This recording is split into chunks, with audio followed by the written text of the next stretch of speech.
evening, Hornet fans. I'm the man in black, high up top, high enough to see the beautiful North Tulsa skyline at the Hive. It's Byron Perry here once again tonight to see some Booker T. Washington Hornet football live from S.E. Williams Stadium. With me once again is none other than Kirk Jones. Kirk, I missed you last week, baby. Good evening. Yeah, I know. It feel a little rusty. It's like we just got a game in and then all of a sudden had to take a little break. But, hey, we're back and ready to get at it. Tough one last week, so Hornets looking to bounce back, and hopefully that's not going to, unfortunately it's not going to be an easy task tonight. So got a good Choctaw team here to go against. So tough one last week. The Booker T. Washington Hornets rescheduled a game to play Bishop McGuinness over in Oklahoma City. Took a loss, also lost another key player, but we'll get back to that. But the Hornets now 1-1 on the season. 2-1 on the season. Big victory over Del City. Tonight, the number 3 Hornets take on the number 6 Choctaw Yellow Jackets, and this is going to be another good game. So, Hornet fans, listen up. Tonight is a district game. We've started district play. Our march for that gold ball begins in earnest tonight as with this district game. Choctaw, who most don't know much about, is going to be a tough foe.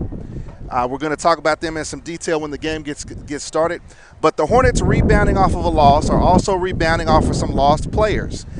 2 weeks ago in the Del City game, we lost our star wide receiver, do-everything speedster, Gentry Williams. Last week, we lost Micah Tees. So now we're down 2 speedsters. Kirk, we talked about all along that speed was the focal point of this team. It still is.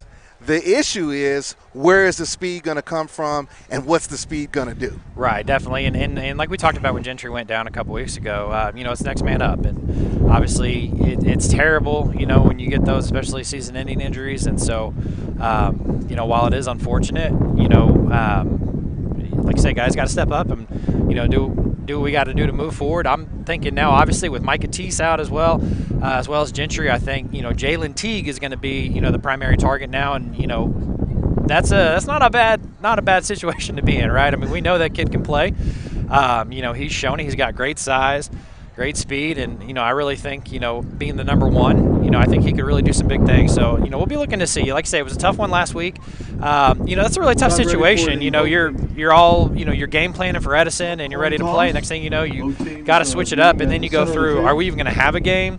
If so, who's it going to be? And then you schedule a really good opponent, Bishop McGuinness. Now, to be fair, Bishop McGuinness had to do all this on the fly as well, so no excuses on that. But that was a tough situation last week. Tough situation, but you played a very, very disciplined team. And you ran into a situation where they're at home, they were disciplined. They really played their style of ball where, for some reasons out of our control, we never really settled in. Now, losing Gentry Williams is a big blow, but it seems like our offense and our defense never settled in. It doesn't hurt. It doesn't help anything when you have as many turnovers as the Hornets had. So I was a little bit surprised to hear about our quarterback, Boone, having that many turnovers. I've been really talking about him so much because he's played so heady, so well. So tonight we're going to see if he's going to be able to bounce back. The last thing you want to see is your quarterback have a turnover-prone game and get into a situation where now he's gun-shy. You see what I'm saying? Yeah, no, absolutely. So one of the things that I wanted to talk about before we got the kickoff was, the next man up attitude that you talked about. That is extremely important, and it becomes a factor for the coaching. Jonathan Brown in his first year for the Hornets, now it becomes an issue of preparing guys that you may not have thought about preparing to play on Friday nights in a critical role. Now you've got guys that are backups that are going to have to step up and perform.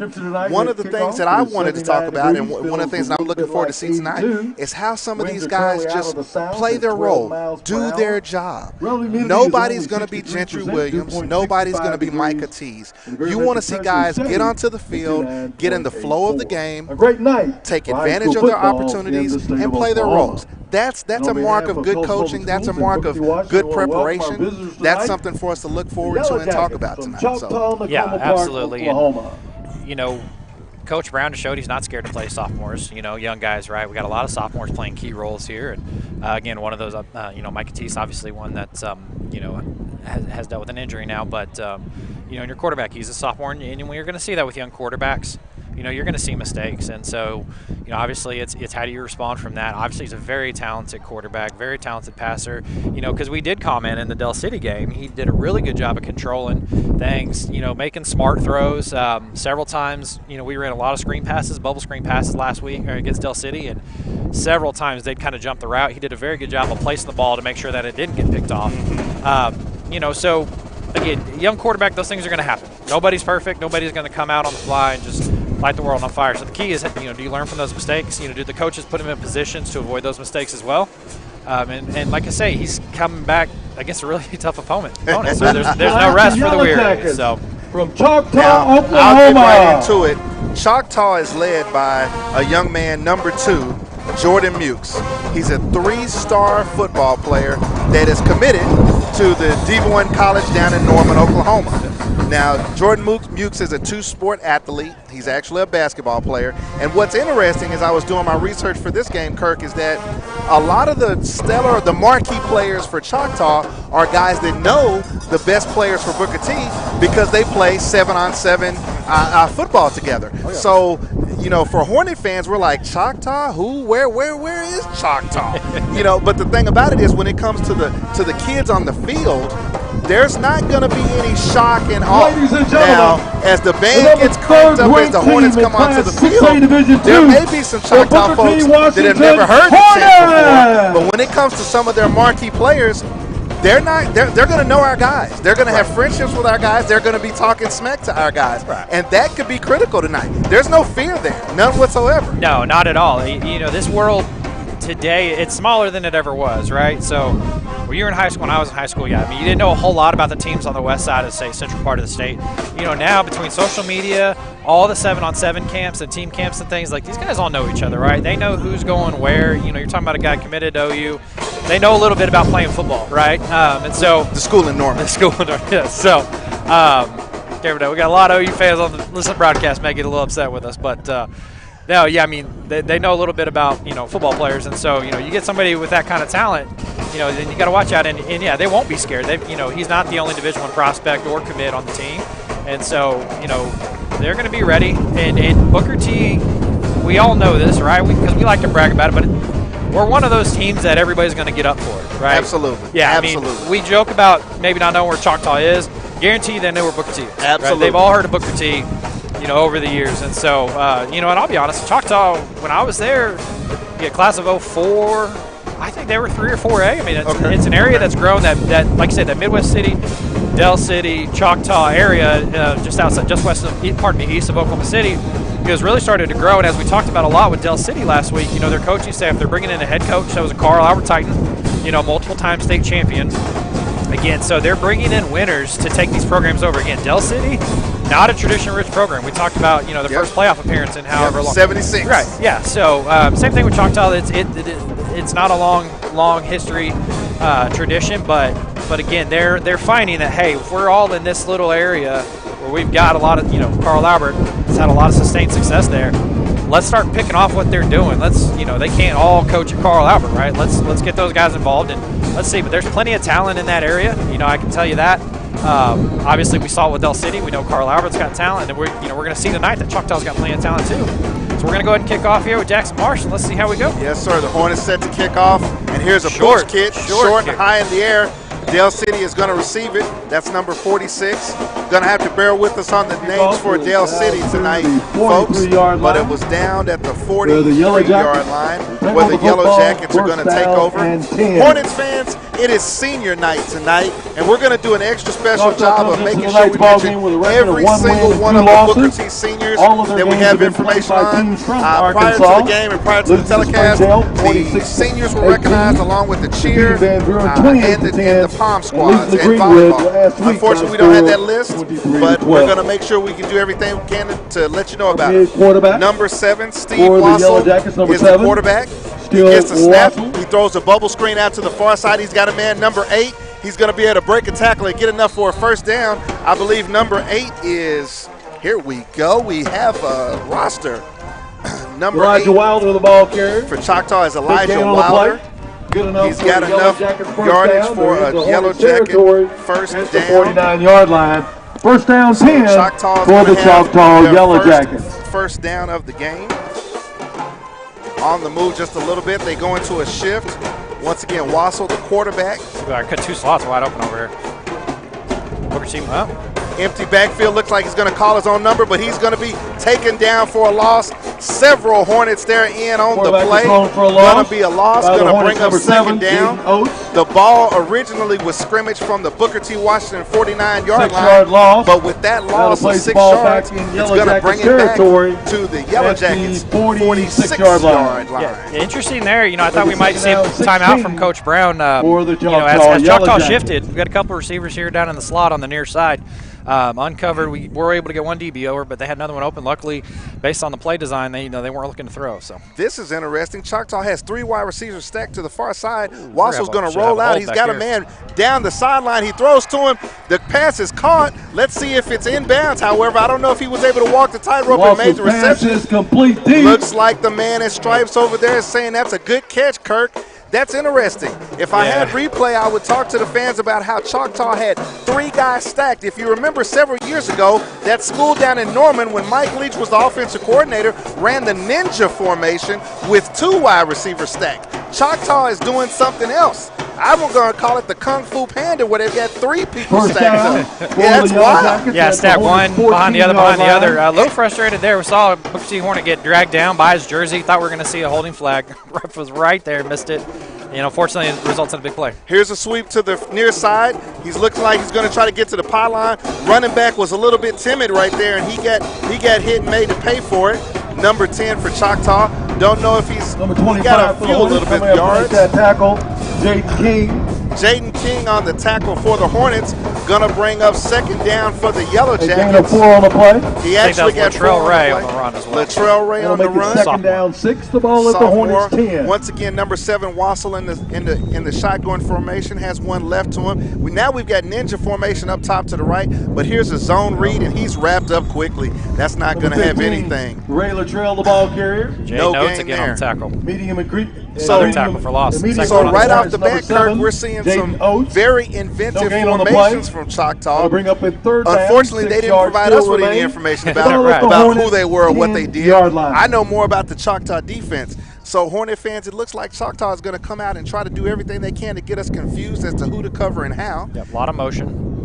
This time, it's going to be the Wildcat formation. Direct snap to the running back who takes it up into the middle of the line, but he's swarmed down by a host of Hornets. Really no gain. Going to bring up 4th down, decision time for Choctaw. At the snap of that play, it was 3rd and 6. I don't know, Kirk, if they got anything but a yard. Yeah, we're going to be looking at another 4th and 5 here. Doesn't look like they got any plans to kick, so I think we're going for it. So big chance for the Hornet defense to get a stop here, get off the field. And, like I said, they ran some really tricky stuff. Obviously, that's something to adjust from the beginning. Here's ninja. Yeah, we got them stacked again on both sides. We got full ninja on both sides. Quarterback Wassel and the shotgun and the pistol. Got a running back to his right. It's 4th down 5 from the Booker T 8 or 9 yard line, Hornets. They're getting the calls from the sideline. A little check with me. Starting the game, 8 minutes, 50 seconds left in the first quarter. Here's the snap. Wassel rolls right, looking right. He's going to loft it over there. Got a man. Number 11 cover for the Hornets, but it's going to go incomplete over his head. The Hornets have held. Now that's defense. Kirk, we didn't get a chance to talk about it before the game, but with all of our issues on the offensive side of the ball, with all of our issues last week with the turnovers, this Hornet defense is going to have to play tonight. Yeah, definitely. And, even last week, you look at it, you give up 28, 21 in the first half, but again, put their backs against the wall quite a bit. And, really with the way the defense played with all those turnovers, really could have been a lot worse. So, they give up a big play here, and that's been one of the things we've seen in the games past. They do a great job as you get 1, 2, 3, 4, 1 or 2, 3 big plays during the game that can be crucial. Luckily, that one didn't hurt them. So there we go. Boone with another hard snap. Quarterback Lathan Boone, which he's been doing all season long, Hornet fans. He's been very good about his cadence, about how he sets his people at the line of scrimmage and get those cheap yards, as my coaches always like to say. But we'll take them. Yeah, absolutely, we'll take them. Place it down at the Hornets 14. Lathan Boone, the sophomore signal caller for the Hornets.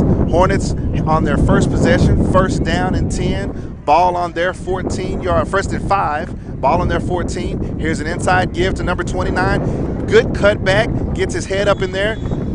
Definitely gets some positive yardage.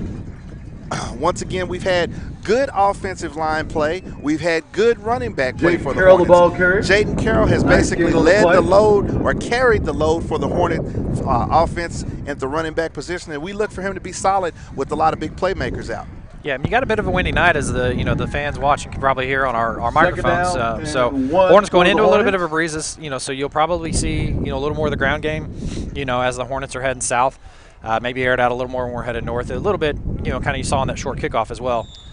Okay, we've got a flag before the snap, and pretty good that we got that because there was a little bit of miscommunication between quarterback Boone and Jaden Carroll. One went one way and the other went the other way. The defense was coming to the ball. False start. But looks like we're going to have a yellow hanky false start on the offense, so now we're going to back the Hornets up. Penalty will move the football back to the Hornets 13-yard Ball is going line. to go back to the Hornets 13-yard Make it line. second down Still and second 6 down for the Hornets. They got 6 yards to go. Hornets have 4 wide receivers, 1 in the backfield, pistol formation. Jaden Carroll is behind the quarterback, Lathan Boone. I'll get the wide out here in a little bit. Hornets 4 wide, 2 to each side. Here's an inside give, but it's going to be snuffed out and taken down immediately by the Yellow Jackets.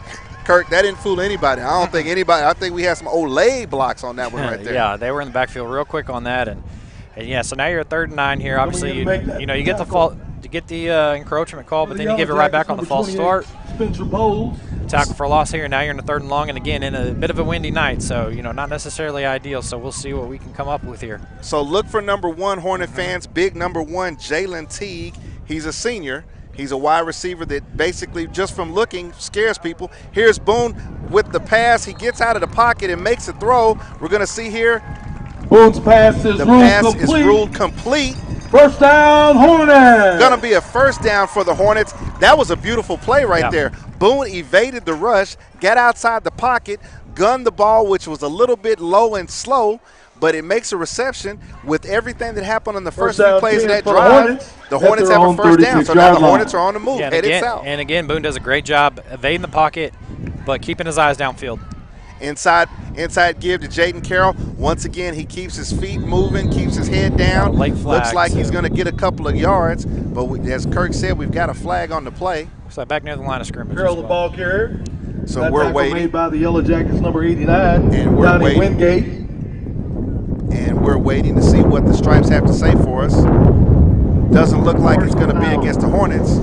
It's actually going to be a face mask going against Choctaw. So let's walk off 15 yards, headed south for the Hornets. This drive is moving on. We'll put the football in definitely. Yellow Like I Jackets said, territory. a great at the play again back on 48-yard 3rd down line. by Boone. First down 10 to buy himself for some the time. Hornets. You get a couple yards on that run, but you get helped by the penalty. So you got to take advantage. We've had a couple penalties there.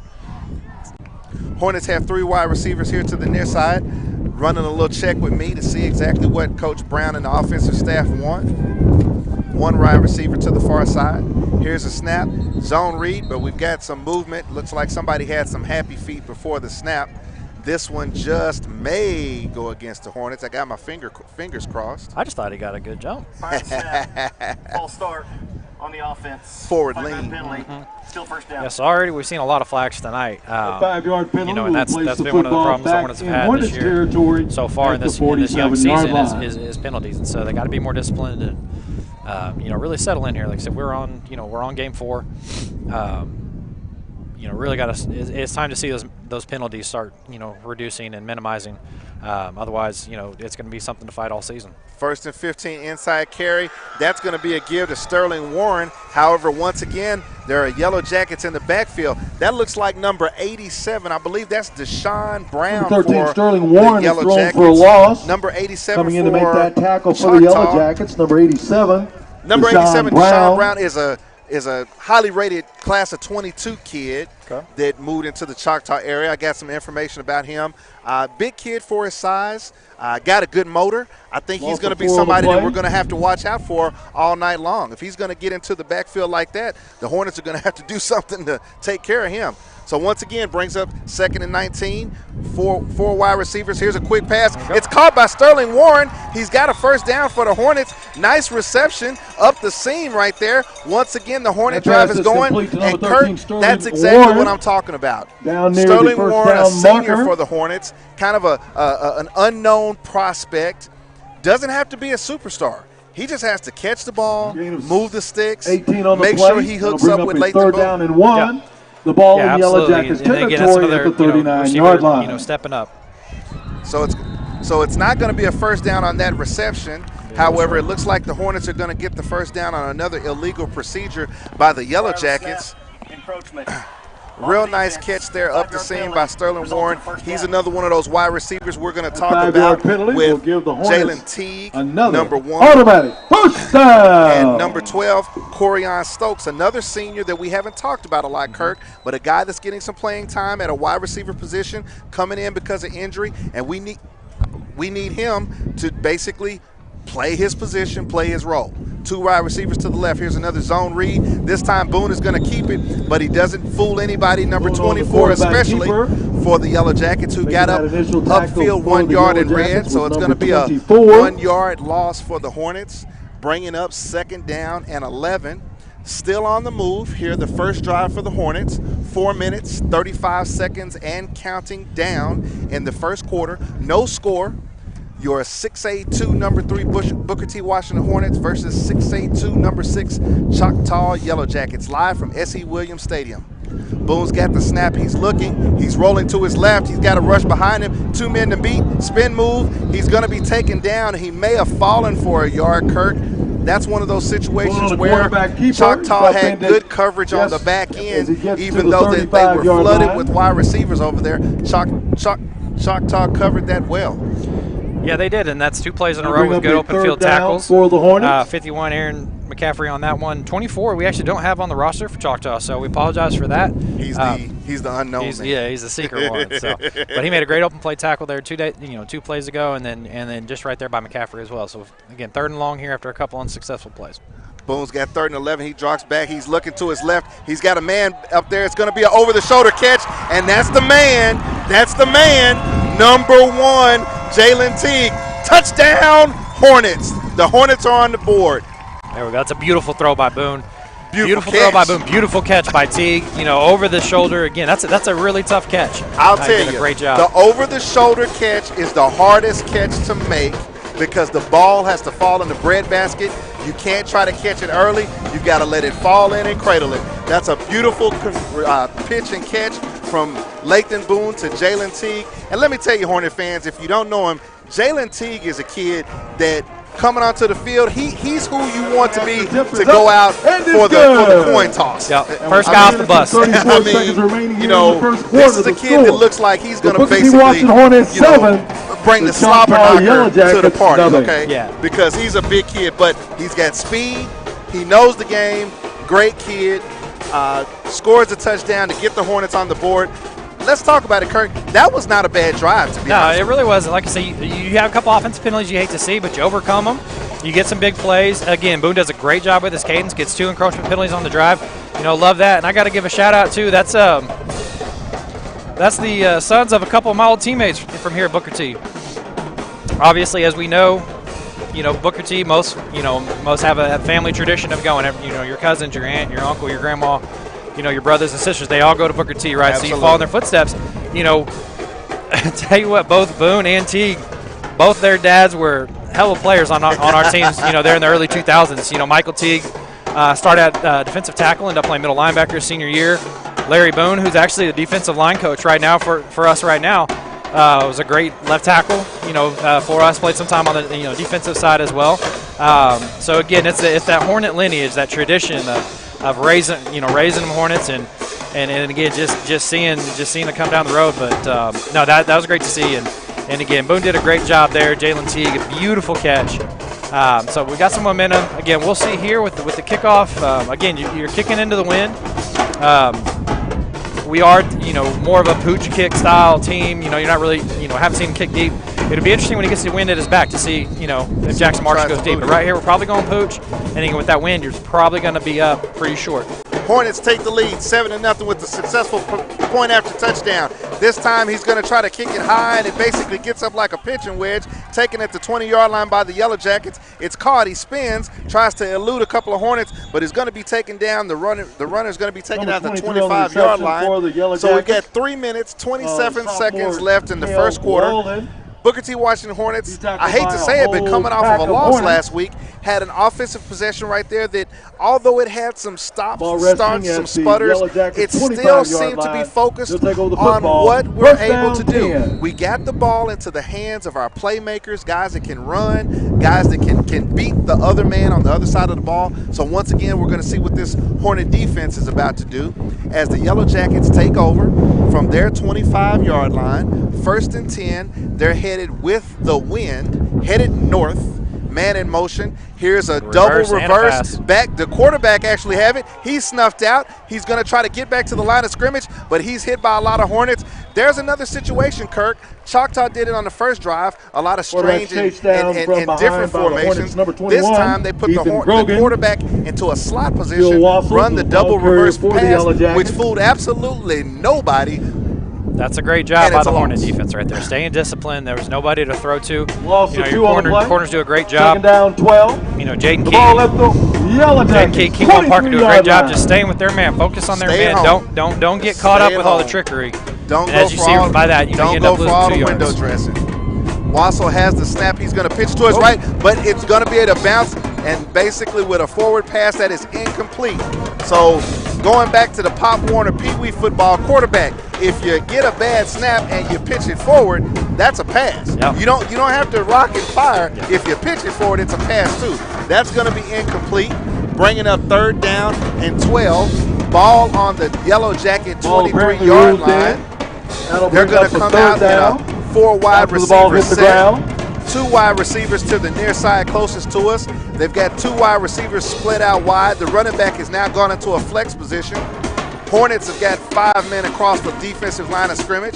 Wassel, the quarterback, number 7 for Choctaw, is waiting to take the snap. Here's the Canadian-style football motion. He's going to throw up. He's got an out route. He's got a deep route. Lots of hand fighting there, but it's going to be interception by the Hornets. Taking it back the other way, looking for some blocking. He tries to get to the sideline. Not going to find it. Taken down. But the ball's going to be possession Hornets. There we go, Kirk. Oh, well, hang on a second. Hang on a second. Drew with the interception. He was hit rather rudely. Did he fumble? By the Yellow Jackets, number 25, R.J. Jackson. Did we lose it? Well, looks like Booker T had an interception. It may have been a fumble by number 11, Jordan Drew, the junior wide receiver defensive back. The Hornet defense is not leaving the field. So on the interception return, believe the Hornets, after a hard hit of Jordan Drew, he may have fumbled it, and the Choctaw Yellow Jackets are going to retain the possession after the turnover. Ball was fumbled out of bounds. Don't see that too much. By the Yellow Jackets. Ball is placed down at the Yellow Jackets 37-yard line. The officials to tell us exactly which way the ball is going. Hornet defense hasn't left the field. Choctaw offense hasn't left the field. The chain gang is pretty much all together on the far side. Our producer, Thomas Walkingstick, is probably wondering right now, which way do I go? Yeah, we'll see. This is interesting, especially where he fumbled. Did the ball touch out of bounds? Again, even just a little bit, that ball touches out of bounds. If it's still loose, and that's Hornets' ball. Yeah, out of bounds is out of bounds last time I checked. But it looks like we're staying. No. Okay. So, Hornet fans, with 2 minutes and 29 seconds left in the first quarter, after a Hornet interception, a Hornet fumble, the Choctaw Yellow Jackets regain possession. That's their first down after basically a turnover. They've got 3 wide receivers to the near side, man in motion. They're going to hand it to him. He's running wide. He's stretched out. Number 15 for the Yellow Jackets basically was running wrong and thinking long. Gets nothing on the carry. That tackle for the Hornets, number 30. Nathan Walker. That's a situation right there where I do believe the Hornet Mystique had number 15 thinking twice about carrying the pigskin, Kirk. He didn't seem too, as the word, he didn't seem very engaged to do a whole lot to get yards on that play. No, that's one of those, for the Yellow Jackets. Kind of wishing the quarterback had kept that one. Ball is their own 32-yard line. Wassel on the give. He's got a big hole up the middle of the field. He's running down the middle of the field. He's going to be able to get the first down for the Yellow Jackets. On the zone read, the quarterback basically just kept it up the zone. Going to be a big gainer for the Yellow Jackets, moving into Hornet territory with 1 minute and 37 seconds left in the first quarter. For the Choctaw Yellow Jackets, just picked up they're a in first Hornet down territory, in first Hornet and 10 territory. at the 34-yard line. Hornet defense has been playing well until basically just missing the assignment of where everybody was. Choctaw playing the spread and read game. They've got 2 wide receivers to the near side. A little check with me, 3 wide receivers to the far side. Interesting. No deep support, at least not initially, here shown by Booker T. So we'll see what they do, but they're gonna have their option of going one-on-one. That's a good point, Kirk. With the offensive strategy that Choctaw's employing, Booker T doesn't have a deep safety. Here's Wassel. He's rolling. He's got a man in the middle of the field. It's going to be caught by number 25. Finally taken down inside the 5-yard line by number 6 for the Hornets. That is linebacker, Mr. Corbin Green. He's a junior. Had a situation right there where, for whatever reason, Kirk, looks like the Booker T secondary is a little bit off from the standpoint of recognizing who to cover and where to cover. Jackson. Yeah, and you know it's tough. You know, you get the interception there, you know, earlier, it's and then you lose first it and back. goal And I don't know if for they're, the you know, Choctaw mentally Yellow having a Jackets. little trouble coming back from that. But yeah, you kind of lose your man there. And again, no deep support there, which we've seen from Booker T this year. Once again, Choctaw goes Wildcat number 15 running timidly. He's going to get to the outside. Oh, he slipped a tackle. He's going to sneak into the end zone. Touchdown, Yellow Jackets. Who said you have to run hard? Every once in a while you can run tentative Choctaw. and then just cut it up in between people. Touchdown, Choctaw Yellow Jackets. That ran in by number 15 for Choctaw. So the score now, 7 for the Booker T. Washington Hornets, 6 for the Yellow Jackets. Looks like Choctaw is setting up for the 2-point conversion attempt after touchdown. Quarterback number 7, Wassel, is in the game, bringing in some additional personnel. Now looks like we're going to have a timeout. Going to definitely have to talk it over. So, Kirk, you know, just I'm not feeling very comfortable with what our secondary is doing right now. Yeah, you know, they like I say, it's tough. You know, they're tasked with a tough assignment. You got a team that's spreading it out, running a lot of tricky formations, doing a lot of eye candy in the backfield, a lot of motion. You know, again, we commended them on, you know, a few plays back that they did a really good job on the reverse, looking for the, you know, reverse pass, just sticking with their man. But you know, that's a tough position, and you know, you are going to get beat from time to time. Timeout. You know, the key is going to be how they respond. And unfortunately, you know, they got beat for the pass there, and you know, put them down on the 2-yard line, and Latrell Ray runs it in. So we'll see what they do here. But you know, we all know that the cornerback position, you got to have a short memory. You know, put that one behind you and move to the next one. But absolutely, obviously, Coach Brown's confident in what he's got. You know, because like I said, he's not showing a lot of support over the top with safeties. You know, and they're coming in the box. So. Yellow Jackets are lining number up 7 for the Yellow Jacket for the conversion. Yellow Jackets. Wassel takes the snap, got a man in motion, going to hand it to him. Once again, he's going to be strung out. Number 8 trying to get his nose to the goal line, but he's not there. He stopped. So the Hornet defense holds with 18 seconds left in the first quarter. It's your Booker T. Washington Hornets 7, the Choctaw Yellow Jackets 6. Let me take some time right now to talk about our sponsors. So let's meet our sponsors for the first time tonight. It is so good to have Hornet TV to basically bring you Booker T. Washington football all season long, and we have to give a special thanks to these sponsors. First up, we have Westview Clinic. Next, Advantage Roofing Construction. Kate Jones of Keller Williams, your Tulsa Realtor. Levinson Law, and Wingstop. Have some other folks that we're going to talk to you about, but those are our sponsors that are bringing us Hornet TV so that everybody can enjoy the Hornets this 2020 season. This is Booker T. Washington football on the march to the gold ball. Place your vote for an outstanding cheer Getting ready for the kick here, Kurt. What do you want to see the Hornet offense do this particular series? You know, I think what you want to see here is, again, just string together another good drive. Really, the main thing I'd like to see is no penalties. You know, that's the key. You know, if we can cut down on the penalties, it's going to, you know, we won't have to work as hard as we move down the field. But, you know, you get those penalties and set yourselves back, it gets tough. Luckily, on the last drive, we got some help from Choctaw on some penalties. A lot of penalties in the first half on both sides, so both teams are going to be looking to clean it up. But, yeah, I'd like to see him go back to Teague some more. And, again, as we have 18 seconds left here in the first quarter, we're about to have the wind at our back, so it'll be interesting to see if they, you know, go to the air a little more. You know, Choctaw's done a pretty good job in coverage. You know, Boone's had to, you know, buy himself some extra time and find some receivers, which he's done a really good job of. Choctaw has made a couple of really good open field tackles, obviously, too. But, as we move forward here, we should see maybe a little more air in the second quarter. Here's Choctaw with the deep kick. Looks like it's going to be for a touchback. So don't know if you're able to see Hornet fans, but right now we've got Coach Jonathan Brown and basically the nucleus of our Hornet defense down on the sideline, actually looking at some video of what's been going on, because the shifts, the tricky formations, the Kung Fu Panda, the ninja formation. I mean, I've seen some stuff tonight that makes me want to go home and draw up plays. I mean, Choctaw is definitely the fun bunch from the standpoint of formations and throwing the ball around. But coming out for the next drive for the Hornets, quarterback Lathan Boone has 2 wide receivers to the far side. Here's a zone read inside. Not going to get much, but going to keep moving forward just a little bit. Once again, number 29, our workhorse back.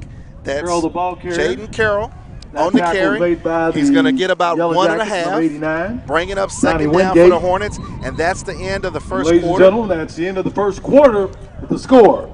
The Your Booker T. Washington Hornets are up by a point, 7-6 over the Choctaw Yellow Jackets. Class 6A2, number 6 Choctaw Yellow Jackets against Class 6A2, number 3 Booker T. Washington Hornets. Kurt, one of the things that makes this game interesting is that Choctaw is kind of a mirror image of us. We lost Gentry Williams, our stellar wide receiver, and basically Choctaw on the first drive of their first game lost senior wide receiver Chase Johnson, who's out for the season with a fractured patella. Now, Chase Johnson is a TCU commit. He's number 13 on the Oklahoma top 30, and he was the focal point of their offense. He was their go-to guy. Choctaw no longer has him, so now it's kind of a next man up mentality for Choctaw. And what we've seen so far is that they've got some little guys, some young guys, some guys that honestly to me look like they're getting some of their first varsity experience. But with the shifts, the motions, the formations, Choctaw, if they settle in, they can be formidable. Yeah, absolutely. I mean, here on the road. Number 15, Latrell Ray, he's a sophomore. He's the one on the touchdown run in there. Playing running back. They're moving him around a little bit. A lot of it's eye candy. He typically ends up back next to the quarterback before the snap. But just a sophomore there. They've had a couple of receivers make some plays. In sportsmanship, yeah, absolutely. Again, we talk about them being well coached, dipping into that Carl Albert lineage to get some leadership, and so yeah, I wouldn't overlook them for the years to come for sure. Absolutely. Just a reminder, the admission gates will be closed Hornet at the beginning fans, of the third quarter. Your Hornets going to the second quarter with the lead. At the beginning of the third this drive, the first play didn't net much. We are without wide receiver Gentry Williams and without wide receiver Micah Teese, 2 stalwart speedsters for the Hornet offense. But sophomore quarterback Lathan Boone, still the signal caller for the Hornets. Running back number 29, Jaden Carroll, our battering ram that's been extremely reliable and dependable on moving the sticks, and that offensive line that's been serviceable. The Yellow Jackets come up with a 3-man defensive front, 2 linebackers. Here's a zone read. Carroll's going to have some room, going to be getting that nose closer to a first down. This is a nice little drive. The Hornets are currently headed north. Carroll, the ball carrier. It's going to bring up a third down and about 3 yards. Booker T is not pressing the issue any. The zone read is there. Choctaw has a 3-man defensive front. The Hornets have been able to get off the ball, put a hat on a hat, and get some blocking room. Boone is going to basically fake the snap. Now looking to the sideline. He's got 4 wide, 2 men to the far side, 2 men to the near side. Carroll, the running back, to his left. Boone gets the snap, looks to his left. He's got a man. Here's a reception. Once again, that's number 1. Great catch. Finally corralled down, but it's going to be good enough for a Booker T. Washington Hornet first down. That's number 1, Jalen Teague for the Hornets. That's a big man, as you can see. It took 4 Yellow Jackets to bring him down, but that's a good pitch and catch. All we needed was to do is to get the first down. So the Hornets are once again on the move. 10 minutes, 57 seconds left in the second quarter. First down. Hornets have a first down, up 7-6 over the Choctaw Yellow Jackets. Again, 3 wide receivers. This is going to be a zone read. This time Boone makes a nifty move. He's going to get outside and take the ball out of bounds. Lathan Boone with a nice. That's a nice play right there, Kurt. Nice play. He pulled some of those basketball moves he's got. Lathan Boone, obviously a great basketball player as well. Somebody will see this winter. playing, Hornet basketball. First down, as obviously a Hornets! lot of the great Hornets have been as dual sport athletes. So he makes a great move there. We talked to you mentioned we're up 7-6. That's going to be interesting. You got the Yellow Jackets essentially chasing points the rest of the game. Obviously, didn't even think about bringing out a kicker, so that may not be a strong point for them. This is a game, where Jackson Marsh could end up being very crucial here. Again, because if you got them chasing points, you end up chasing them all game. So key for Jackson Marsh to do a good job with his extra points, field goals if they come up. But with them not having a kicker, that could really play into this game. As we obviously see, we got a 7-6 game. There was a bobble snap, handoff to Jaden Carroll. Basically, he got back to the line of scrimmage. 44-yard line. Boone in the pistol. 3 wide receivers to the far side. Check with me, seeing to the sideline exactly what he wants. Boone gets back into the pistol, waiting for the snap. Now he has it. Zone read. Carroll is going to make one cut inside, but he's still going to get upfield. Looks like he's going to be getting close to almost halfway to get to a first down. Yellow Jackets number 89, Donnie Wingate. Yellow Jackets number 89 on the tackle. They were thinking he had a knee down, but that's what you do. You keep running until the whistle blows. That was able to net Carroll approximately 4 more yards, but they back it up. So it's going to be 3rd down and 8. Obviously a long yardage situation for the Hornets. Teague, number 1, here to the near side. He's got double coverage. Hornets have 3 wide receivers to the far side. Boone looking right. He's got some pressure. He swings it out. Carroll was going to have the reception. However, he's not going to be able to make it. That ball's going to be incomplete. We got a little bit of action after the game, but nothing that Coach Jonathan Brown wants to see. That's not the action that we need. That's going to bring up 4th down for the Hornets. Yeah, 4th down, and probably going to see Jackson Marsh here out for a punt and see if, he did a great job against Del City, pinning them deep, which was really big in the game. Obviously, with them being such a formidable opponent, he made them, march a long way. So we'll see what he can do here. This is a good spot for a punter to try to pin one deep. Punter Jackson Marsh, number 45, is going to be deep. He's going to have the wind at his back. Let's see if he's going to try to catch the coffin corner, as my mother would love to say. See if he's angling for the east side or the west side. Referees are going to stop play. Got some penalty flags. Looks like the delay of game penalty on the Hornets. Nothing. Probably on purpose. Not a problem right there. Just give us 5 yards to give Jackson Marsh a little bit more room for the boot on this occasion. Yeah, again, he's got a good wind at his back too. So normally you would like that as a punter. Obviously, when you're trying to pooch, it's not ideal. But want to take the sandwich out of his hand and let him have the 9-iron. Here's the kick. It's up. It's going to be a short wobbler. It's going to hit at about the 25-yard line and take a Choctaw bounce. Ball's finally going to go out of bounds at approximately the 29-yard line of the Hornets. Of the Yellow Jackets.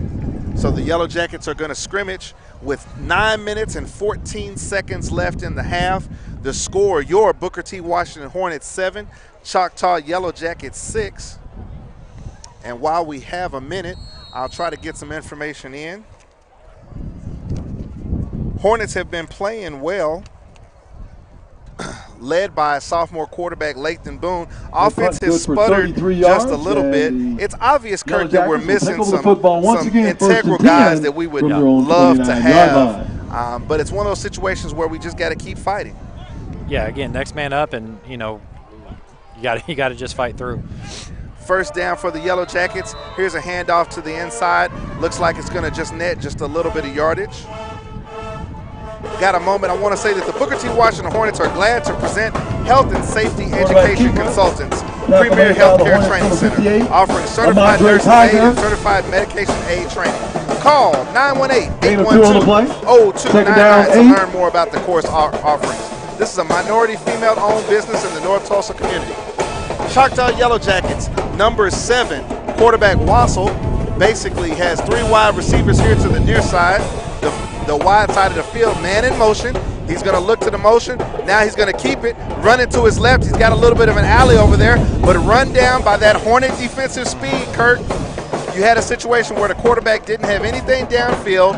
He had the short side of the field. Only one wide receiver in the pattern over there, trying to get to the outside, but luckily we were able to just run him down. That's a short gain. Brings up 2nd and 8. 3rd and 8. 3rd and 2. Yeah, great job. Excuse me.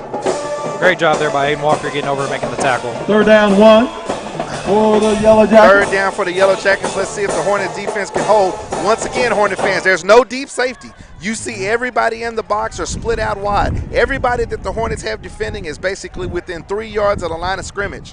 So if we're going to make a play right here, if we're going to cover people, we've got to do it with everybody in the box. Here's an inside give. We've got a scrum in there. Looks like the Choctaw Yellow Jackets are going to have enough for a first down. Basically, that was another situation where you saw the window dressing, you saw the Canadian football motion, where you saw a Hornet have to basically come out of the stack and honor and respect that motion, and then you give the inside handoff, which basically all you had everybody in there, basically white jerseys and orange jerseys, and they were able to get the 2 yards for a first down, not much more. Here's Wassel with the direct snap keeper. He's going to be able to basically bend and turn his way and twist himself down for a carry of about 3 yards. Quarterback keeper. Now Choctaw seems to be trying to play the ground and pound game. Yeah, you know, it's similar to what Del City did a few weeks ago. While they are spread out and a lot of receivers, it's really a lot of running plays. A lot of runs with the quarterback. Read options, quarterback keepers. Despite all the receivers, but that's the tricky thing with the corners. You got to stay disciplined. Don't get lulled to sleep by the fact that they're running it. Now look at this formation. We've got 2 wide receivers wide. We've got 2 flankers to the inside. Pistol formation, quarterback and running back, and here's another quarterback keeper up the middle of the field. So once again, boy, as an offensive guy, Kirk, I've seen some formations tonight. Yeah, they're definitely dressing it up for sure. And again, a lot of it ends up in runs, but 4 wides to one side, and that side is the another short big side. third down. Third down and 2. Another third and short. Brings up a third and short for the Yellow Jackets. When it comes to formations, they've got you beat hands down. So this time, Choctaw's going to have 5 wide receivers, no one in the backfield with quarterback Wassel. He's basically calling out the cadence. It's another check with me, basically seeing what the defense is lined up in order for them to make a decision as to what they want to do. Man-to-man coverage on the outside, but here's another quarterback run, and he's stuffed. In the middle, there was nothing there. Yeah, that was a run from the get-go. I mean, the quarterback was essentially running forward even before he had the ball in his hands. Absolutely. The defensive line wasn't full. They did a great job. Absolutely. Even though they had a nice formation, you could pretty much tell that the quarterback wasn't in any type of preparation to basically get the snap and set his feet. So basically the Hornet defenders, especially the linebackers, they can almost be salivating and licking their chops. Here's Kung Fu Panda 3 stack formation here to the near side. We've got wide receiver, flanker, and wide receiver all stacked to one side. 2 wide receivers to the top side. Well, Latrell Ray, we'll probably see him come back next to the quarterback before the snap. And they're going to think it over. And they're going to think it over, Kirk. Here's a timeout by the Yellow Jackets. And while they take a timeout, let me go ahead and speak once again about our sponsors, Westview Clinic. Tulsa Public Schools are dedicated to the health and welfare of all our Advantage Roofing students. Construction. The district is committed to Kate social Jones distancing of Keller and wearing Williams, your masks Tulsa by Realtor. spectators Levinson who enter our Law, and facility. Wingstop. It's a little windy up here tonight, Kirk. I don't know if it's Wingstop weather, but it's always Wingstop. We thank you very much. Hornet fans, this is game 3 of the 2020 Booker T. Washington season. Your Hornets are 2-1 after 2 wins, both of them here at home. The one loss was on the road to Bishop McGinnis in a game that was scheduled after the originally scheduled away game with the Edison Eagles here in Tulsa was canceled due to circumstances with Edison because of COVID-19. So your Hornets are here at home once again, 5 minutes, 56 seconds left in the half, taking on the Choctaw Yellow Jackets from the western or central part of the state of Oklahoma. This is a big opening district play matchup for the Hornets. Obviously, district games are very important when it goes into seeding for the playoffs, and the goal for the Hornets every year is to win a gold ball. So district some seeding is updated important. scores in Class 6A Division II. Yeah, absolutely. The initial goal is the win the district. Take the district. Get that top seed for the playoffs, and then make the march for the gold ball. So yeah, district very important. Obviously, you want to get off to a good start. Deer Creek, as you get in, particularly in this season, there's so much unknown. There's a reason we're having senior night in September. Right? Absolutely. So you don't know that you're going to get all your district games. So it's very important to win the ones that you play. Because, this year, unlike any other, you may not play them all. Yep. All right, brings up 4th and 2, Choctaw midfield. Here's a handoff inside. He's going to be able to get enough for the first down yardage and sprint out of bounds. That number 15 is a little crafty. Doesn't look like he wants to take a whole lot of physical contact, but Latrell Ray, number 15, is getting the carries and sticking his head up in there just enough to get a few. Well, hey, some of the best running backs are good at what they do because they don't want to get hit. So he did a great job avoiding there. Yeah, he is very shifty, and we've seen him move around a lot, even do a little bit of wildcat. So come on, Kirk. We're gonna get plenty of him. Come on, Kirk. Football is getting hit. Hey, but for a running back, the job's to not get hit, right? I mean, they say the best boxers are the ones that hit and don't get hit. There you go. At the running back position, when you've got the mentality of I want to run but don't get hit, I know some coaches are like, son, come on over here with me. Here's another wildcat formation, but we've got to delay a game. Once again, looked like Choctaw was basically trying to fool everybody with formation and setup, but they fooled themselves, so they're going to have to back it up 5 yards. Choctaw here on a decent little drive. They're in Hornet territory now at the 42-yard line of the Hornets, headed south towards the Eddie Harris, Nathan Harris Fieldhouse. Once again, the quarterback has nobody in the backfield. A direct run. Basically, he's going to try to get back the yards they lost on the penalty. He's going to get close, but a lot of Hornets in there to wrap him up and take him down. I mean, Kirk, now we're seeing after almost a half of football, Choctaw's specialty is to basically try to get you to get confused by what you see. Yeah, absolutely. A lot of window dressing, a lot of motion, shifts and formations. And again, particularly we've seen them mostly just run off of that, especially, again, going south into the wind. We're probably going to see a lot more of that. But, again, the Hornets, when they're not fooled by the window dressing, they've done a good job. Number 7, Wassel with the direct snap. This time he's going to run to the weak side, but he's upended over there. Good hit on the play. There's number 25 basically taking the legs out. That's number 25, Jaden King Jr. on the tackle. Wassel called his own number. He may think about doing that again, because if you're going to get hit like that for 4 quarters, you're going to pay for it on Saturday morning. So it brings up 3rd down. Looks like about 9 yards for the Yellow Jackets. They're basically getting all of their signals from the sideline. They haven't brought in any new players. Not sure exactly who's going to be coming in to be the quarterback. This may be another wildcat formation. We've got twin receivers. We've got ninja formation. Looks like we've got another direct snap coming for another run. Hornets appear to be ready for it. He's rolling. He's going to be taken down. Here's a duck. Going to be completed. We've got a flag being thrown from the middle of the field. Let's see what we've got. Yeah, it looked like some in the secondary maybe. We might have penalty flags on the play. So we're waiting. So number 4 was the quarterback on that play that made the pass. Number 7, Wassel, is the normal quarterback. Number 4, I believe, is the unknown Yellow Jacket. Going to get the call on the flag. Holding on the defense. Looks like it's going to go against the Hornets with a defensive holding. Got to be in the secondary on one of the other wide receivers. The play did net some positive yardage. It was 3rd down and 9. Holding on the defense, 10-yard penalty. Resulted in 1st down. Going to be a 1st down regardless for the Yellow Jackets. The Hornets and this ball the Yellow is Jackets this automatic 1st down. is moving the ball deeper into Hornet territory. territory. The Choctaw Yellow Jackets, Choctaw Yellow Jackets Hornets now territory getting close to the Hornet red yard zone. line. Once again, quarterback number 7, Wassel for Choctaw, is going to be in the backfield by himself. 5 wide receivers, 3 to the wide side. Here 2 to the near side. Choctaw's been using this formation for a lot of inside quarterback run. Wassel waits on the snap. He has it. Looks here to the near side. It's a throwback screen. It's going to be complete. Going to be getting down to about the Booker T. Washington 20-yard line, taken down by a couple of Hornets there. There's Keywan Parker, number 10, a senior that was feted tonight for senior night. To number 8. Yeah, great job by him fighting off the blocker made by the Hornets. And making the tackle. Good job there as well.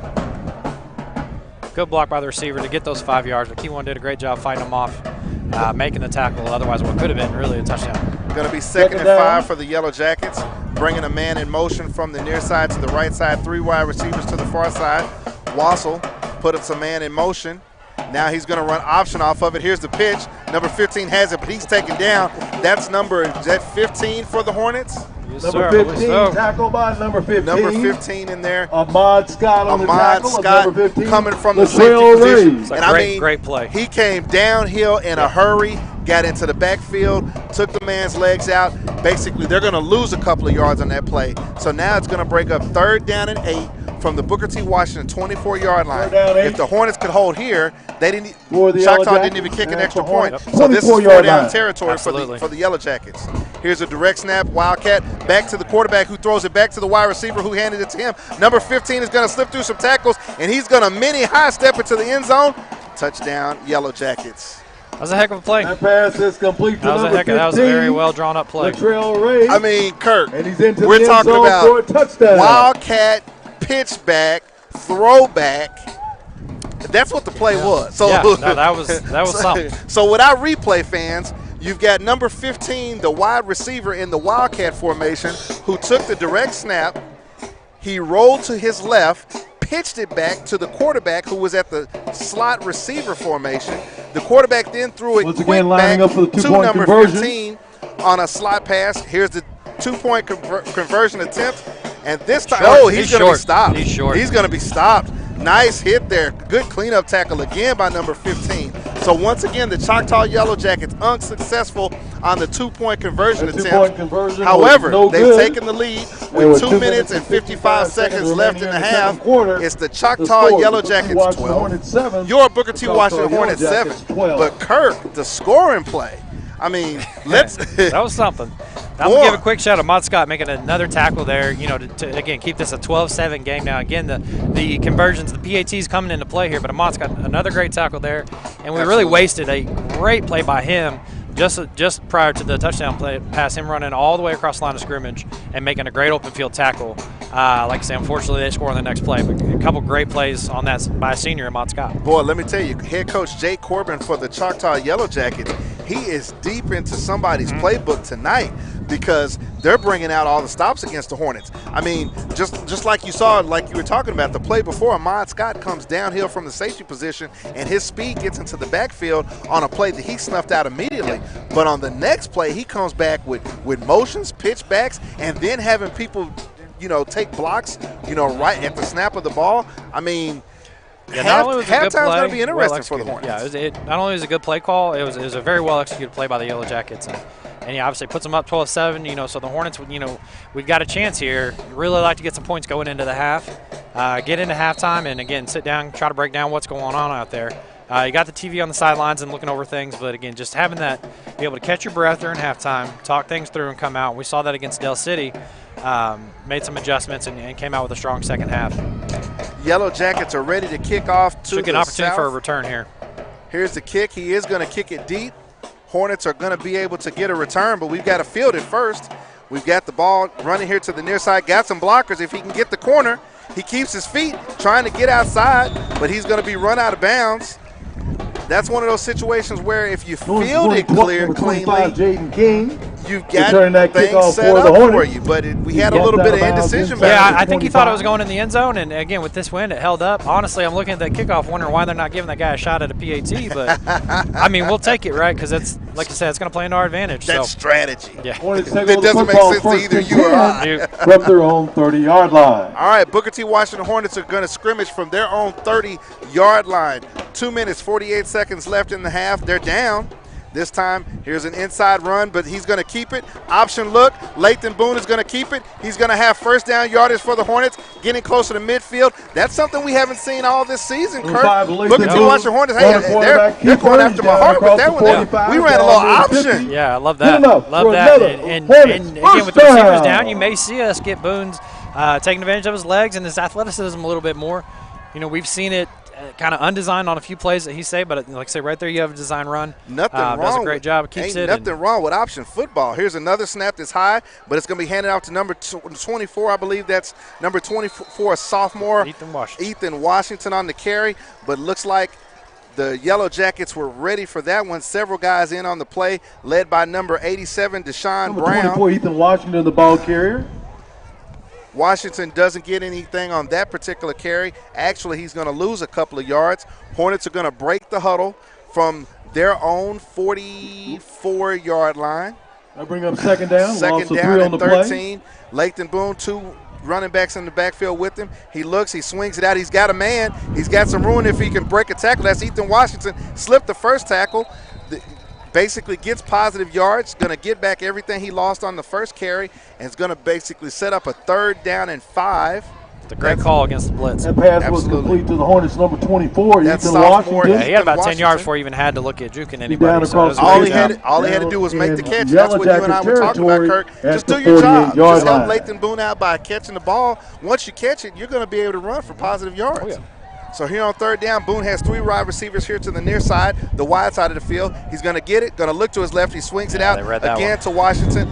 But the Yellow Jackets were reading that one on the little throwback screen. That's a loss of yards, bringing up 4th down and about 8 yards. The clock running now under a minute and a half. Let's see if Coach Brown is going to make a decision here. This particular drive, the 49-yard line.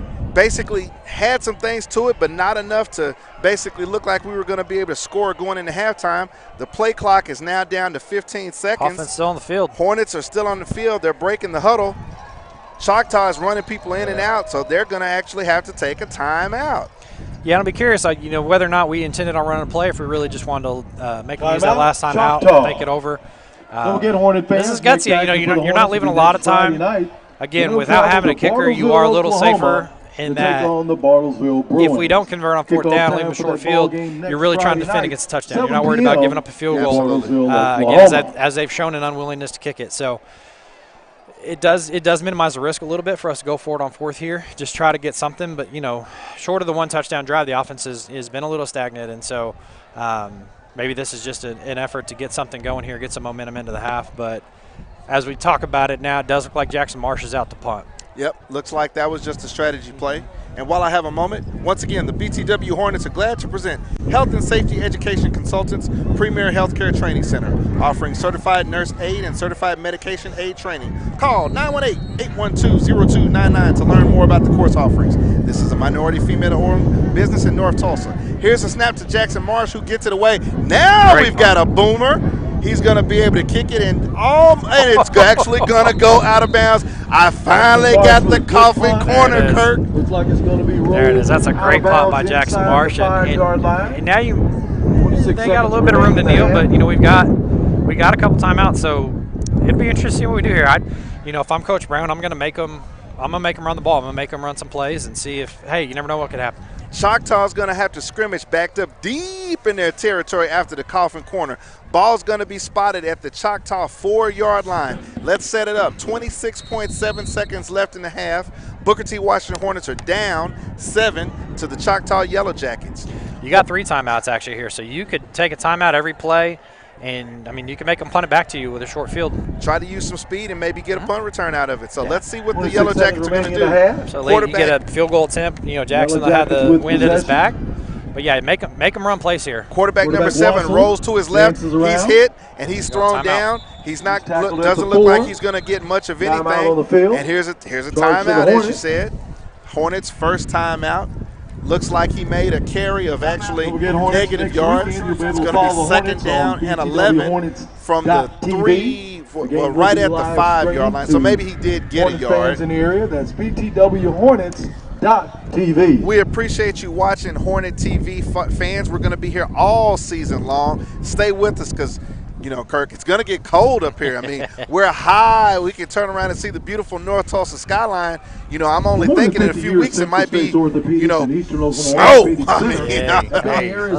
Let's not get crazy now, but it's definitely going to cool down. It's a beautiful night tonight. That Dale City game a couple weeks ago and Sophomore a few weeks before that. A little bit warmer, but, the sun's down and you got a nice breeze. Breeze probably making it a little tough on our listeners right now. High school and university in the region. Oh, yeah, we'll have some interesting games, that's for sure. Hornet fans, if you enjoy it, make sure you tell somebody. Hornets in Houston, Hornets in Maui, Hornets in California. Right here on Hornet TV, you'll have Booker T. Washington football all season long. Here's a zone read by the quarterback Wassel, but he's going to keep it. He's going to be able to get outside and then basically give himself Wassel up. on the quarterback keeper. He's able to get close to yardage for a 15-yard Choctaw line. Yellow Jacket first down. And that ought to end the quarter there. Clock is stopped. I don't know if they said he went out of bounds or not. Looked like That he was run trying good to enough for a basically Yellow give Jackets himself first up. down as we near the end of the But we're getting second closer quarter. and closer to the end of the second quarter and go to halftime. Yeah, and that's big for Choctaw. Now if they want, they can take a knee, run this clock out. Quarterback Wassel getting the signals from the sidelines. Choctaw Yellow Jackets basically still thinking about it, but we've got another timeout. I think this one is going to be called by the Hornets. Kurt, one of the things that I've seen now that we're almost close to a half of football is that, and I wanted to bring this up, you know, the identity of our team has changed. We've lost some critical players. And the reason I bring it up is not to be negative or anything of that nature, Hornets. but this is one of those times that, you know, your teammates as a brotherhood have to come together. Your coaching staff as your leaders basically have to identify what you're wanting to do. The discipline has to be there. Both of us as former players understand that you have to be disciplined in your assignments. You have to know your assignments. And this is what makes football beautiful, because there's a lot of young men out there in orange jerseys, only 11 of them on the field. At the end of the day, the win is everybody's. The loss is everybody's. So losing some critical players, our identity is changing. Yeah, absolutely. Like we talked about guys having to step up.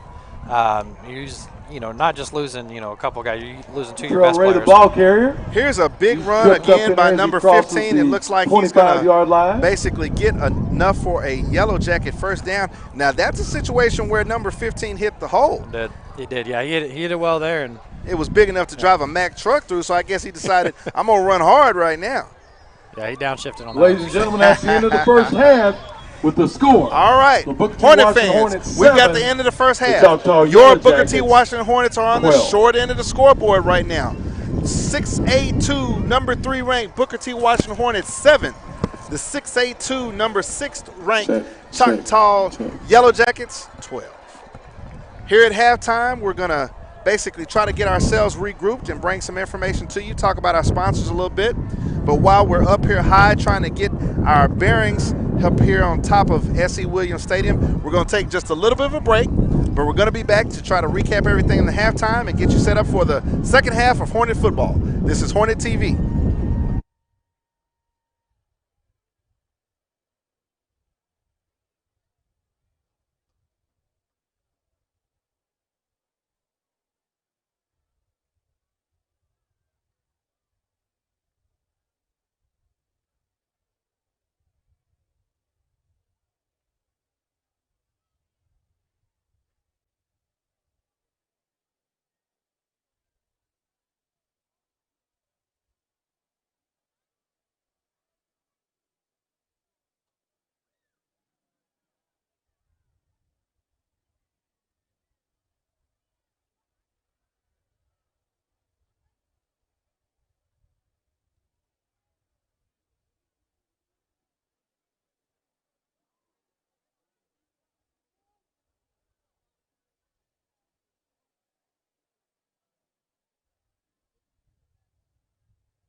Mr. Drum Major, if you will bring the band to the field.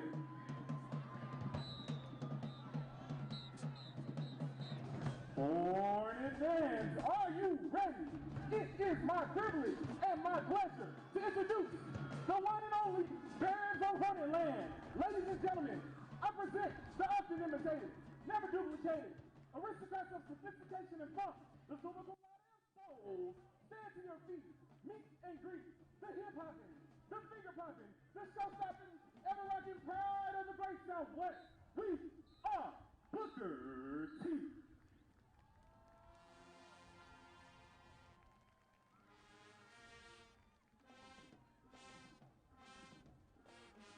Yes, it is that.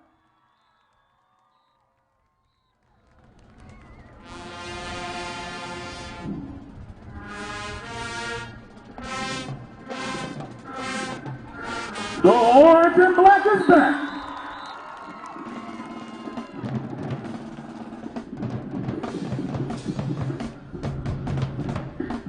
Moving downfield, watch closely as the band makes a series of geometrical patterns, demonstrating their marching expertise.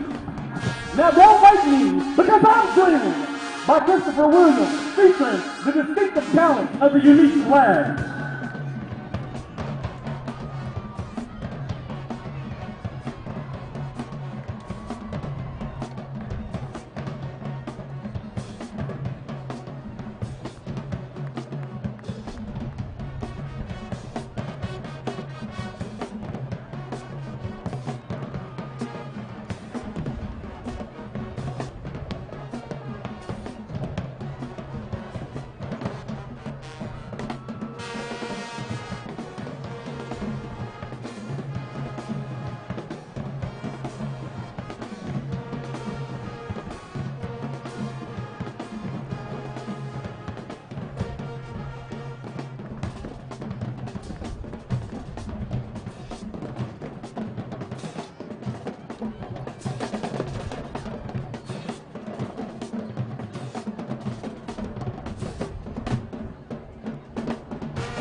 Give it up for the unique flag.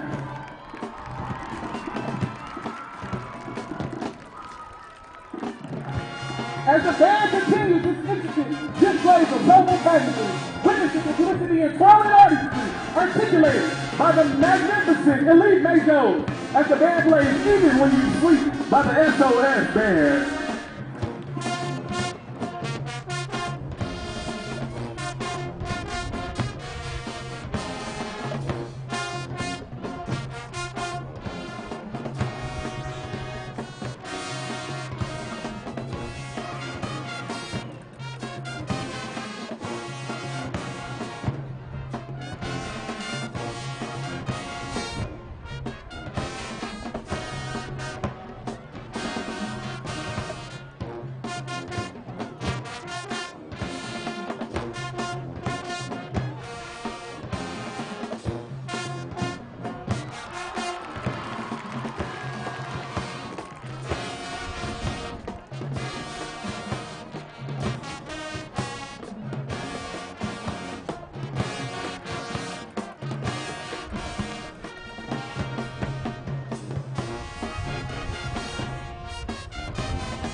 Give it up for the Elite Majors.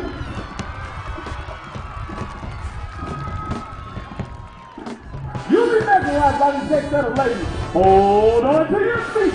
Focus your eyes to the rhythm and the beat as I present the unimitated, never duplicated essence of sophistication and class. It is the perfection of the T connection. Dancing a Sweet Dream by Beyonce.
Give it up for the perfection. Now we will take the time to introduce the seniors of the Teeth Connection. Instruments, Mrs. Faith Cole. Flute section leader, 4-year memory. Miss Destiny Mitchell, clarinet section leader, 4-year memory.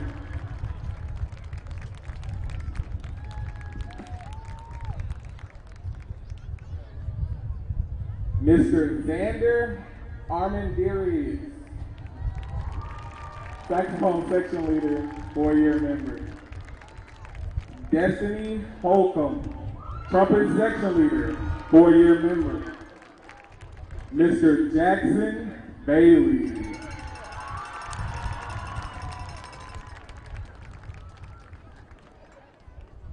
Trumpet, 2-year memory. Mr. Elijah Sanders, mellophone section leader, 3-year memory. Mr. Talon Morgan, trombone, 4-year memory.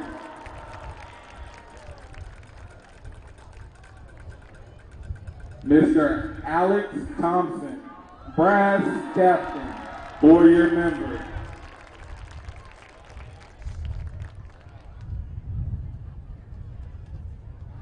Unique flag, Miss Desmarie Freeman, captain, 2-year member.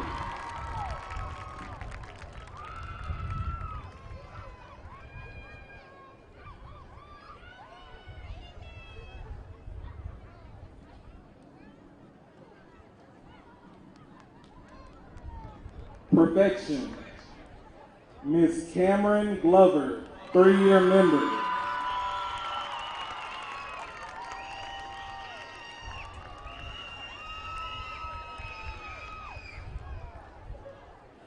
Miss Layla Van Dyke, captain, 4-year member.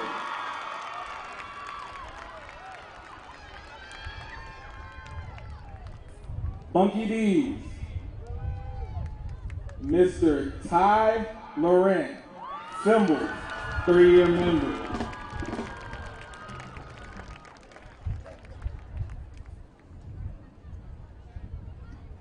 Mr. Robert Melton, quint, 3-year member.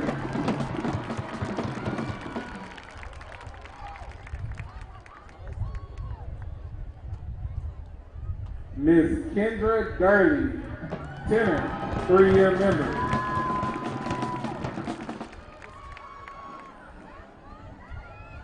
And Mr. Tavares Parker, captain, bass, 4-year member.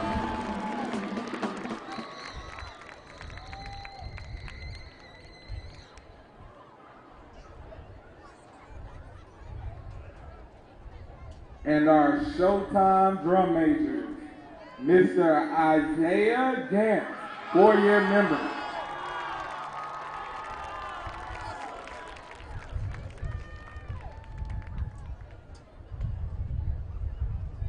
And Mr. Jordan Howard, 4-year member.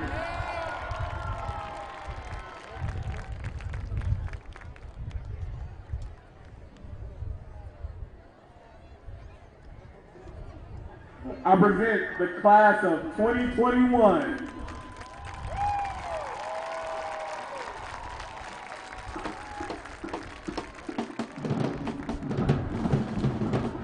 Ladies and gentlemen, the Teeth Connection Band is under the leadership of Band Director Mr. Harold Craig, Assistant Band Director Mr. Ricky Washington, and auxiliary sponsor Ms. Dorothy Blakey. This has been a Booker T. Washington Teeth Connection production. All rights reserved. Thank you and good night.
All right, Hornet fans, welcome back to S.E. Williams Stadium. Hornets are down right now. Halftime score versus the Choctaw Yellow Jackets. Booker T. Washington 7, Choctaw Yellow Jackets 12. Here with Kirk Jones, but we wanted to take some time before we talked about the game to kind of recognize that since this is senior night. So we're going to go through the roster a little bit and talk about some of these seniors. Right off the bat, number 1, Jalen Teague. He's a senior wide receiver and defensive back. We've talked about him quite a bit. Really big kid, but really good kid, Kirk. I just can't say enough about him as a kid. Yeah, absolutely. Great kid, and obviously we've seen what he's done on the field. We've talked about that, but no, definitely great kid, and just one of those kids you're proud to be a Hornet. The second one, senior number 10, Kawan Parker, defensive back. He's a University of Arkansas commit. He's number 8 on the Oklahoman Super 30 for the state of Oklahoma. He's playing against tonight Jordan Mukes, who's actually number 9 on the top 30. But I hate to rehash the same thing, but Kawan Parker is really a tactician, a specialist at the position, great footwork.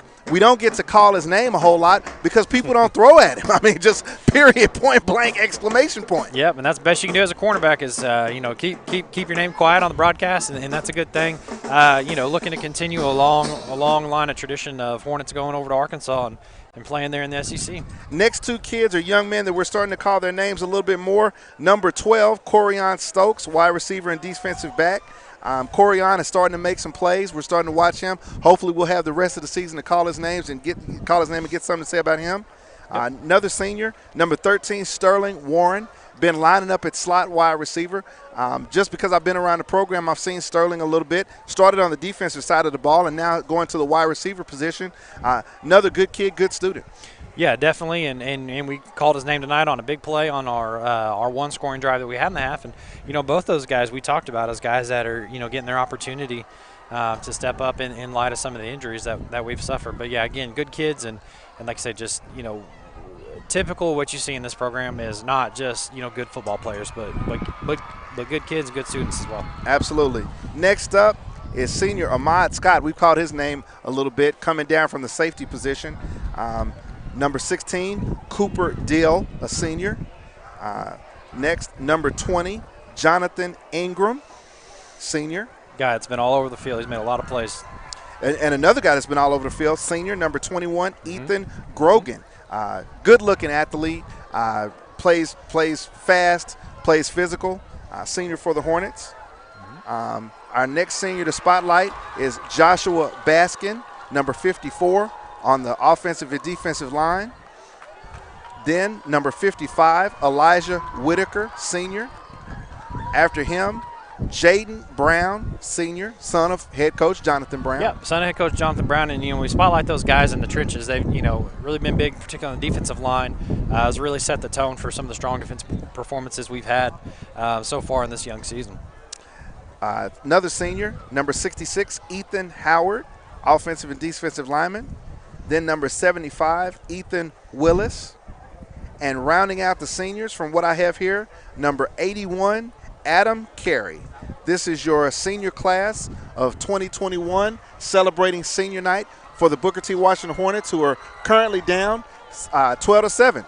Kirk, one of the things that I wanted to mention that we saw a lot of and where Choctaw had a lot of their success was just basically spreading it out, running the zone read, quarterback lead, Apollo lead, however you want to call it. And it's similar to the story of last week for the Hornets against Bishop McGuinness. It creates a situation where assignments get difficult to respond to when you have in this situation, the motions. But for the most part, when the offense spreads out 5 wide, 7 wide, all over the place, and quarterback gets the snap, and then he's just picking the place to run to, from a defensive standpoint, if you don't get a yard upfield and get your man off of you, shed that block, a quarterback can run a lot, and he might be the leading rusher. Right, absolutely. And so, the thing we see is we talk about assignment football being sound. If you're in the secondary, just, not getting caught up in the eye candy, just watch your man, your receiver. But what's tough about that, the way they spread you out and they go 5 wide, maybe 4 they bring bring Ray back into the backfield. What happens is like you said, if you don't get that push, you may be in trouble. But also, like, if you give a crease, because you've got all your DBs spread out, you can have a guy going to the house or, having to track him down for a 20, 30-yard gain. So it's key, and it's very key. Obviously, we talk about the defensive line and then the linebackers as well. Just playing sound, staying in their gaps and making the plays. And, we'll see in the second half. We saw good adjustments, when we were last together, for the Del City game. And obviously Southmore, same thing. So we'll see how we come out. Obviously, we need to get some momentum going down 5. Again, as we talked about, the PAT situation. Hopefully, if we can just get something going, get some scores, I think that's going to help in our favor because, again, they've shown an unwillingness to kick. They're 0 for 2 on 2-point conversions. Now, the thing about going for 2 is you can make up for 2 if you get one of them, right? So if we can get something going, we have an edge in that game to what obviously looks like is going to be a close game. So if we can get the offense moving and convert on extra points, if it comes into a field goal type of situation, that's definitely an edge that we have. But right now we've got to focus on moving the ball, reducing the penalties, getting some first downs, we really got to start playing ahead of the sticks. We got a lot of short, 1, 2 yards or negative yards on first down. Exactly, and that's coming to the point that I wanted to make. It appears to me that the only way that we're going to be able to get ahead of the sticks, we're going to have to start throwing the football some. We haven't had the success that we've needed to, not to just run the ball, but to sustain drives. Yep. And I know that we're missing some weapons, but the thing about it is we're going to have to put the ball in Lathan Boone's hands, and we're going to have to let him spread it around a little bit. Because one thing that's been consistent that we've seen all this season, no matter who our opponent is, you may have a star guy that can cover this one. You may have a star guy that can cover over there. But you're not going to have that third or that fourth guy that's going to be able to cover just the natural talent that we have as Hornets. We're going to have to see some passes completed to Warren. We're going to have to start seeing some passes completed to Corian Stokes, who's playing wide receiver. These are the things that I talked about when the broadcast started. It's next man up, but it's do your job, run your route, run your assignment, play in the moment. You don't have to take it to the house, move the sticks. Yep. Give Lathan Boone some confidence. You just have to make it pitch and catch. Yeah, definitely. And you know what? I think, too, obviously he's going to get extra attention, but you just got to throw some up to Jalen Teague. He's got the size. For anybody that watched, here locally, the Oklahoma State game last weekend, when things were sputtering, Tylen Wallace. Even with a freshman quarterback, they just chucked up to Tylen Wallace. Let your players go make plays. Absolutely. And that got them going a little bit. And I think we may need to look at doing the same thing with Jalen Teague. Just maybe throw a couple up. Just let him just let him do him, right? Just let him go up and make a play. Yep. You go up, make a catch, get the first down, or you see the defender fall down once he makes a catch, and you may be free, take it in. So he made a beautiful catch in the first half. I think we need to call his name a lot more here. At least 4 times. Yeah, at least 4 times. We need to call his name 4 times in this half, and I mean 4 times on the offensive side of the ball, making a play or giving him the opportunity to make a play. And then that should free things up on the other side as well. So if we could make them divert extra attention over to him, that's going to free up the other side for not just the receivers, but also you get one less safety that's paying attention. You run on the other side. So, like I say, you gotta when you're struggling, you gotta lean on your thoroughbreds. And so, I'd hope to see Jalen Teague get more looks this half and see what we can do. So, well, one thing by having an alum as your head coach, in that locker room, it's not going to be short on Hornet pride. That's right. And when you're wearing the orange and black, and you're in S.E. Williams Stadium, it's always your time to shine. Yeah. So we don't lose here very often. That's absolutely right. So it's basically it's go time. Clock is running down. We time that out perfect, Kurt. The clock is running down to end the halftime. The Choctaw Yellow Jackets are back out on the field in their white jerseys on their sideline, getting their final signals. The Booker T. Washington Hornets and the Orange Tops tonight are back on the sideline. If I remember correctly, Hornets are going to be receiving to start the second half. Hornets are down, but Hornet fans, I hope to see the Hornets come right out and get a drive going, matriculate down the field and get some points on the board to get us on the positive side of the stadium. Kirk, anything else you're looking for? What about on the defensive side of the ball? Defensive side, just, stay in your gaps. It seems like we do a really good job, and then we just end up giving up a big play. Now, tonight we've given up more of them than we have in the past. So that's the thing. It's just not losing focus. Trying to avoid that big play, that 60-yard run or that 60-yard pass that we've seen. And again, we know with all the eye candy and things that they do, and every once in a while, so we've talked, we joked that it's eye candy, and they end up usually just doing a lot of quarterback run and stuff. But then they pull that double, triple, reverse back pass. So you've got to stay wide open. Yeah. You've got to stay focused, and that's hard, right? Like, there's a reason that's their game plan, because it works. So, it's about everybody winning their individual battle. You do that, you're going to have a chance to get stops and make some plays. Let's give it up to our sponsors before we get the kick to open the second half. Let's give it up to our sponsors for Hornet TV. Westview Medical Center, Advantage Roofing Construction, Kate Jones of Keller Williams, your Tulsa Realtor, Levinson Law, and Wingstop. So, we've had the kickoff. Going to be a touchback. Hornets are going to take over at their own 20-yard line to start the second half. We have a brisk wind coming into the Hornets from the south. The Hornets are going to be headed south towards the Nathan E. Harris Fieldhouse. First possession of the second half. 12 minutes straight up, about to start clicking down. We will have the wind in the fourth quarter, so that could be big. Lathan Boone takes a snap. Here's an inside give, but he's going to try to bounce it outside. Not much there. Tries to get a little blocking. Finally cleaned up by number 2. That's Jordan Mukes. That's the commit to that university in Norman, Oklahoma, that cleans up over there. He's a 3-star prospect. Big kid. Yeah, great play there. Good tackle by him, and really good effort there, on the run to really fight for some yards and get you, a good gain, and again, get a little better start on first down than what we've been seeing in the first half. Absolutely. A pickup of 3 brings up second down and 7 for the Hornets. Once again, the Hornets are going to have Lathan Boone in the shotgun formation with 2 running backs with him. This time he's going to hand it to 29, who's trying to bounce outside. He's got an alley. He's going to be able to run and get positive yardage for a Hornet first down. The Hornets are on the move. A little extra after the play there. Ran down by the Yellow Jackets, it's interesting. We didn't see a lot of 2-backs in the first half. So, and in previous games. So far here early on, Lathan's been lining up with a running back on either side of him. And so a little bit different look. So we'll see if they continue that. But obviously some adjustments that they made at half.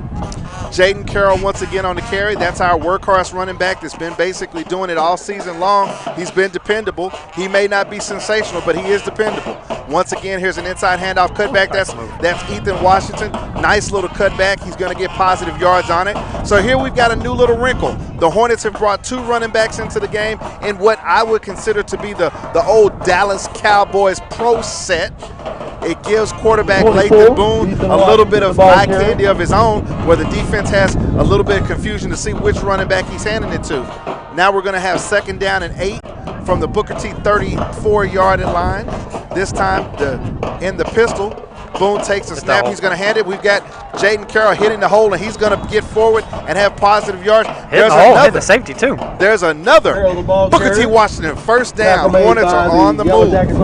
Great job. Yes, obviously some adjustments made at halftime, so they're coming out with something new. So, like I said, keep up. Offensive line's getting some good push, opening some holes. Obviously, if you get these guys a hole, they're going to get 5-7 yards. Break that 12-yarder, 20-yarder. Choctaw still in that 3-man front. Here's another handoff. Here's Ethan Washington. Good cutback. He splits into the secondary. He may go. If he keeps his feet, he could go. It's time to turn on the jets. That's Ethan Washington, and he goes the distance. That's sophomore Ethan Washington. Touchdown. Booker T. Washington. Hornets. The Hornets are on the board. What a run. That's a great run by him. That was great feet, great vision, maintained his balance, and then he showed the jets. Number 24, Ethan Washington, on the longest run that I've seen this season. A great run. Offensive line gave him a little bit of crease at the line of scrimmage. He had to make 2 moves, and then it was off to the races. He outran every Yellow Jacket on the play. Jackson Marsh in to attempt the point after. In for the PAT. The hold is down. It's clean. He's got it up. And the kick is good. With 10 minutes, 9 seconds left in the ball game. Just like that, Hornet fans. Hornets are in the lead. And I mean, Kurt, that's how you come out of halftime. That's how you come out of the locker room. Yeah, that's a fantastic job. Kudos to the coaches for coming with something different. Now the key is now we're going to see Choctaw's first drive, and what do? and how do they make adjustments. But hats off to the coaching staff for coming up with something different there. Ethan Washington, fantastic run. Like I said, he made, got a hold, got some good blocks, and then he made a guy miss, broke a tackle, and then was off to the races. So great job there. That shows you go into the locker room, find areas where you're deficient, find places to beat it, come right out and go on. There wasn't a negative play on that drive. Not one negative play. We've analyzed and recognized what Choctaw was doing on the defensive side of the football. We gave them a different look with the two backs in the backfield. I think we did a little bit of that in the second quarter. But in that pro set type thing, it gives Lathan Boone the option of who he wants to hand it to. But then you got one back there. Washington gets a little bit of good hat-on-hat blocking, makes one guy miss, and he's off to the races. Yeah. Hornets come out, Hornet fans, with a drive that only took less than 2 minutes to go onto the board and to take the lead. That's one of those drives, Kirk, where you start looking over the man across from him, and he starts going, Yep. And hopefully we can get the defense, come out, use that enthusiasm and see if we can't get a stop, get the ball back, and try it again.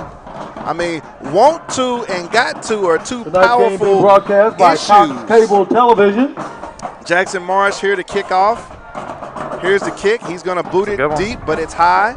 Going to be fielded at the 20. Two men try to catch it. Choctaw has it. Going to get a little bit of a return, but he's finally brought down at the Yellow Jacket 33-yard line. That's where they're going to scrimmage from. First time we're going to see the Booker T. Washington defense here in the second half. On the tackle. Let's see Kirk and the defense basically listen to what was being said at halftime, because we obviously saw adjustments from the offense. Yeah, definitely. Offense definitely, made adjustments, came out and did what they needed to do. So we'll see if the defense can do the same thing here. But hey, let's not forget Choctaw made adjustments as well. So absolutely, we'll see how things play out. It's one of the great things about football is just watching how teams come out with halftime adjustments. Number 7, Steele Wassel, the quarterback for Choctaw, in the pistol. He's going to run the zone read, and number 15 was going to be wrapped up and taken down. He didn't get him down, but they finally got him down. He even fumbled and picked the ball back up. Exactly. Finally taken down there by number 30, Aiden Walker, sophomore for the Hornets. That's going to be a loss on first down for Choctaw. Number 30, Aiden Walker's been doing a great job. Once again, that's him and Jonathan Ingram really doing a great job from the linebacker spot. Aiden Walker basically staying at home and then coming downhill from his linebacker spot once the defensive line basically gets an alley for him. Second down, 14. Got more eye candy here. Started bunched in, now they spread out. Lots of shifts. Got wide receivers all over the place. Quarterback Wassel rolls right, throws back left, has a man, but Hornets are there. Going to try to get to the line of scrimmage, but he doesn't. He's wrangled. Got a flag on the play as well. Got to be some type of offensive hold or offensive lineman downfield before he was supposed to be with all that kind of motion action. It was a screen pass, basically what it ended up being, Kirk. It's just the action went from rolling right to throw back left. Yeah, and Jonathan Ingram, the captain, talking with the referees, already saying it's going to be on them. On the offense, 10-yard got a hold by the offense, so that's going to back them even back more into Yellow Jacket territory. It was second down and 14 when they originally scrimmaged. It's going to bring the ball back to the Yellow Jacket 14-yard line to still replay second down. So if you're the Hornets here, stay focused. You've got them in second and a mile, but don't lose focus now. Now's the time to step on their throat, right? Well, now we're walking forward some more. Don't know what we're doing. I don't know if I think we declined the penalty to take the down, basically. You may be right I think we're playing a little strategy here. You've already got them behind the sticks. Yeah, you got third and half a mile, so you don't need second and a mile. Third and half, I think it's third and 3/4, Kirk. Yeah, I'm from the country sometimes. Just like quarter acre. Wassel looking to the sidelines. He's got 3 wide receivers to the far side. He's got a running back to his left and 1 wide receiver to the bottom.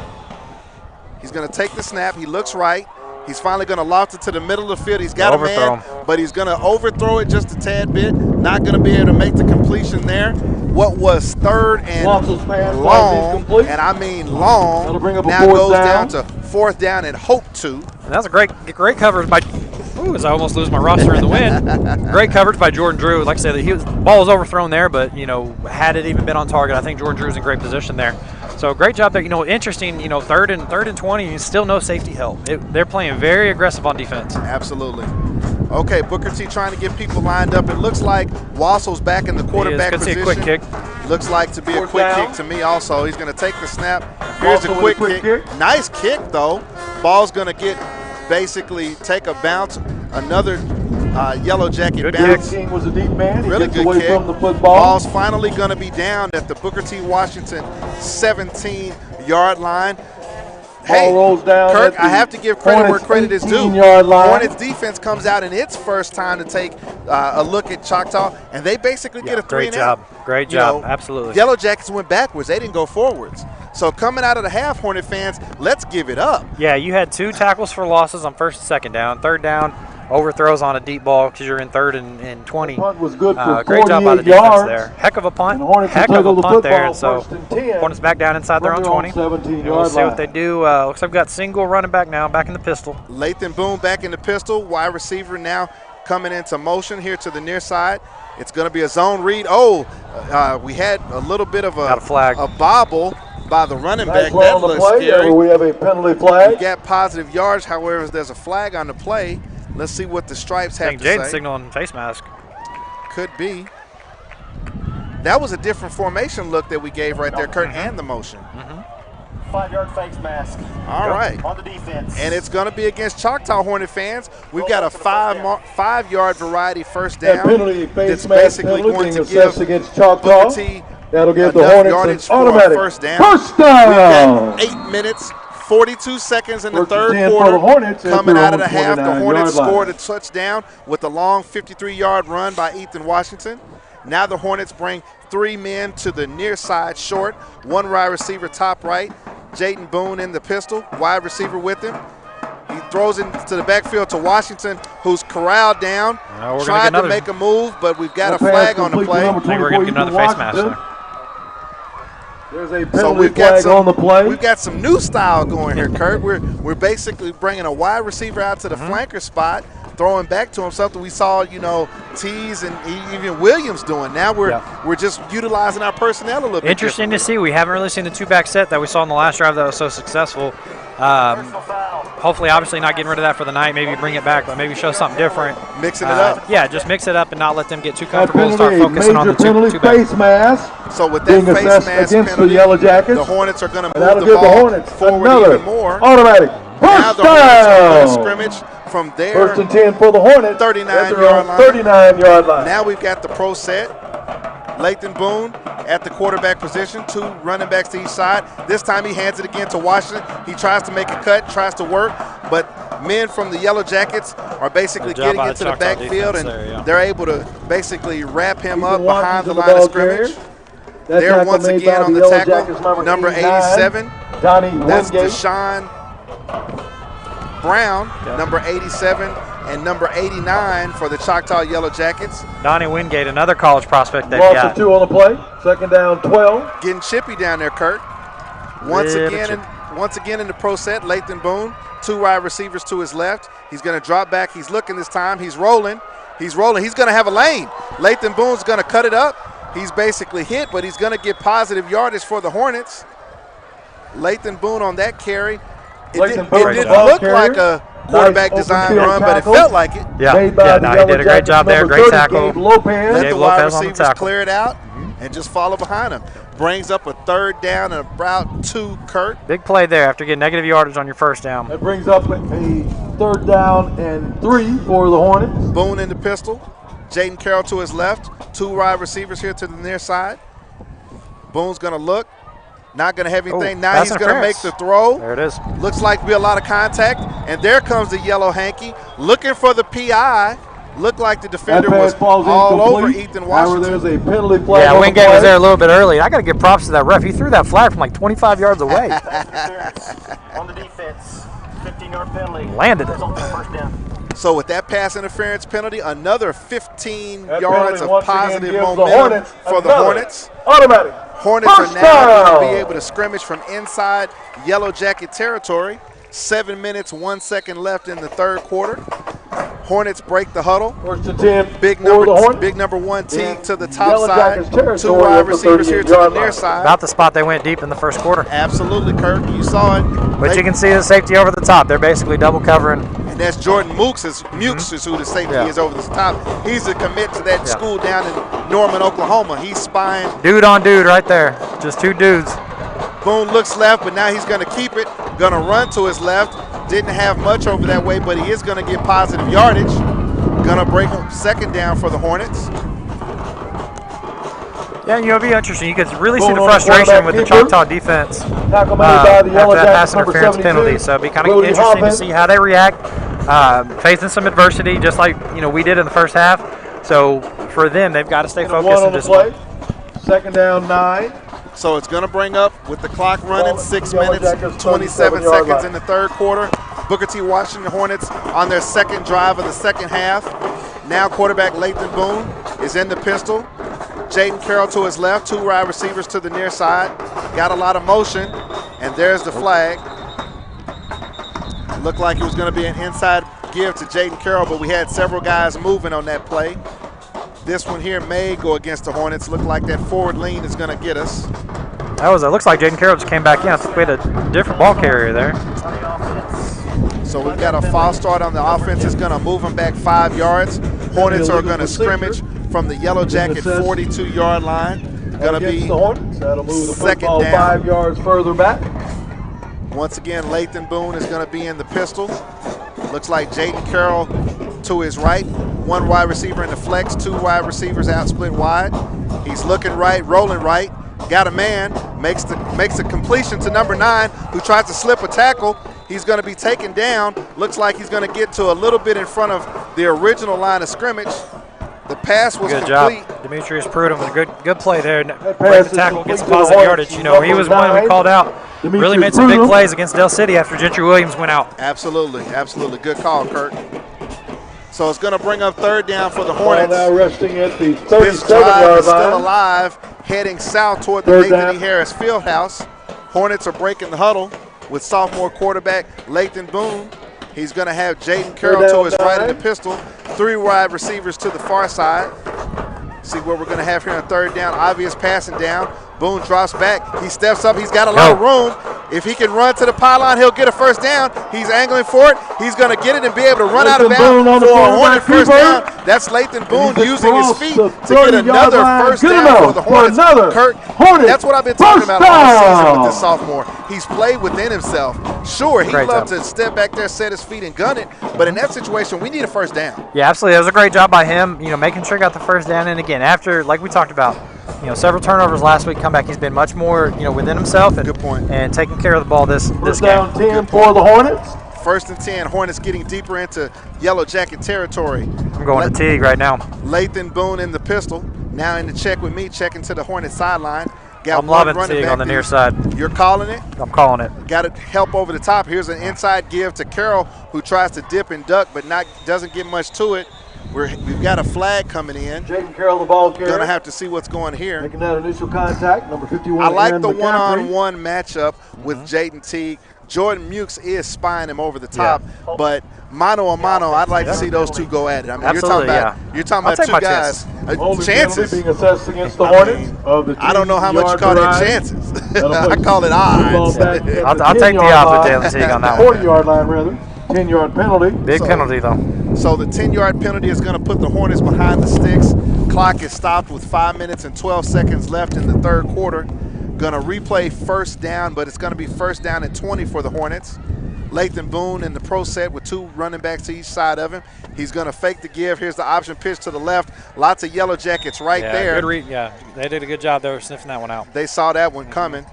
Carroll, the ball carrier, he's tackled by maybe a going to be trio able of to Yellow get back Jackets. to the Leading back that pursuit, number 15, original was the line trailer of Ray, scrimmage. also in on the assist, number Gonna bring 51, up second down and 25 for the Hornets. I know it's second and long. Clock is running. Looks like we're going to have to see a pass play on this particular drive. Lathan Boone breaks the huddle. Yeah, with the wind in your face, it'd be interesting depending on where you end up. You Second down, may have this may be 4 down for the territory. Hornets. Lathan Boone got 2 wide receivers here to the near side. Takes a snap. He's looking right. He's going to step up. He pumps. He doesn't throw it, but he finally throws it, and he got lucky on that one, Hornet fans. That was in the breadbasket, but couldn't bring it in for the Yellow Jackets. Intercepted by the That's Yellow the first time Jackets, tonight that I've seen Lathan Boone indecisive about what he wanted to do, and it almost cost him. And he lost the ball there for a minute.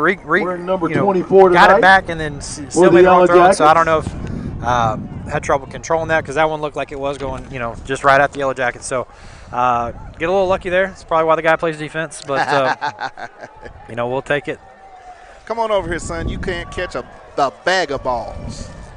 Hornets lining up still, now third down. Latham Boone drops back. He steps up, has some rush. Looks like he may run it, trying to evade the rush, but he's going to be taken down with a shoestring tackle. He's going to lose yardage down on third down, but regardless, with no positive yardage, it's going to bring the fourth down for the Hornets.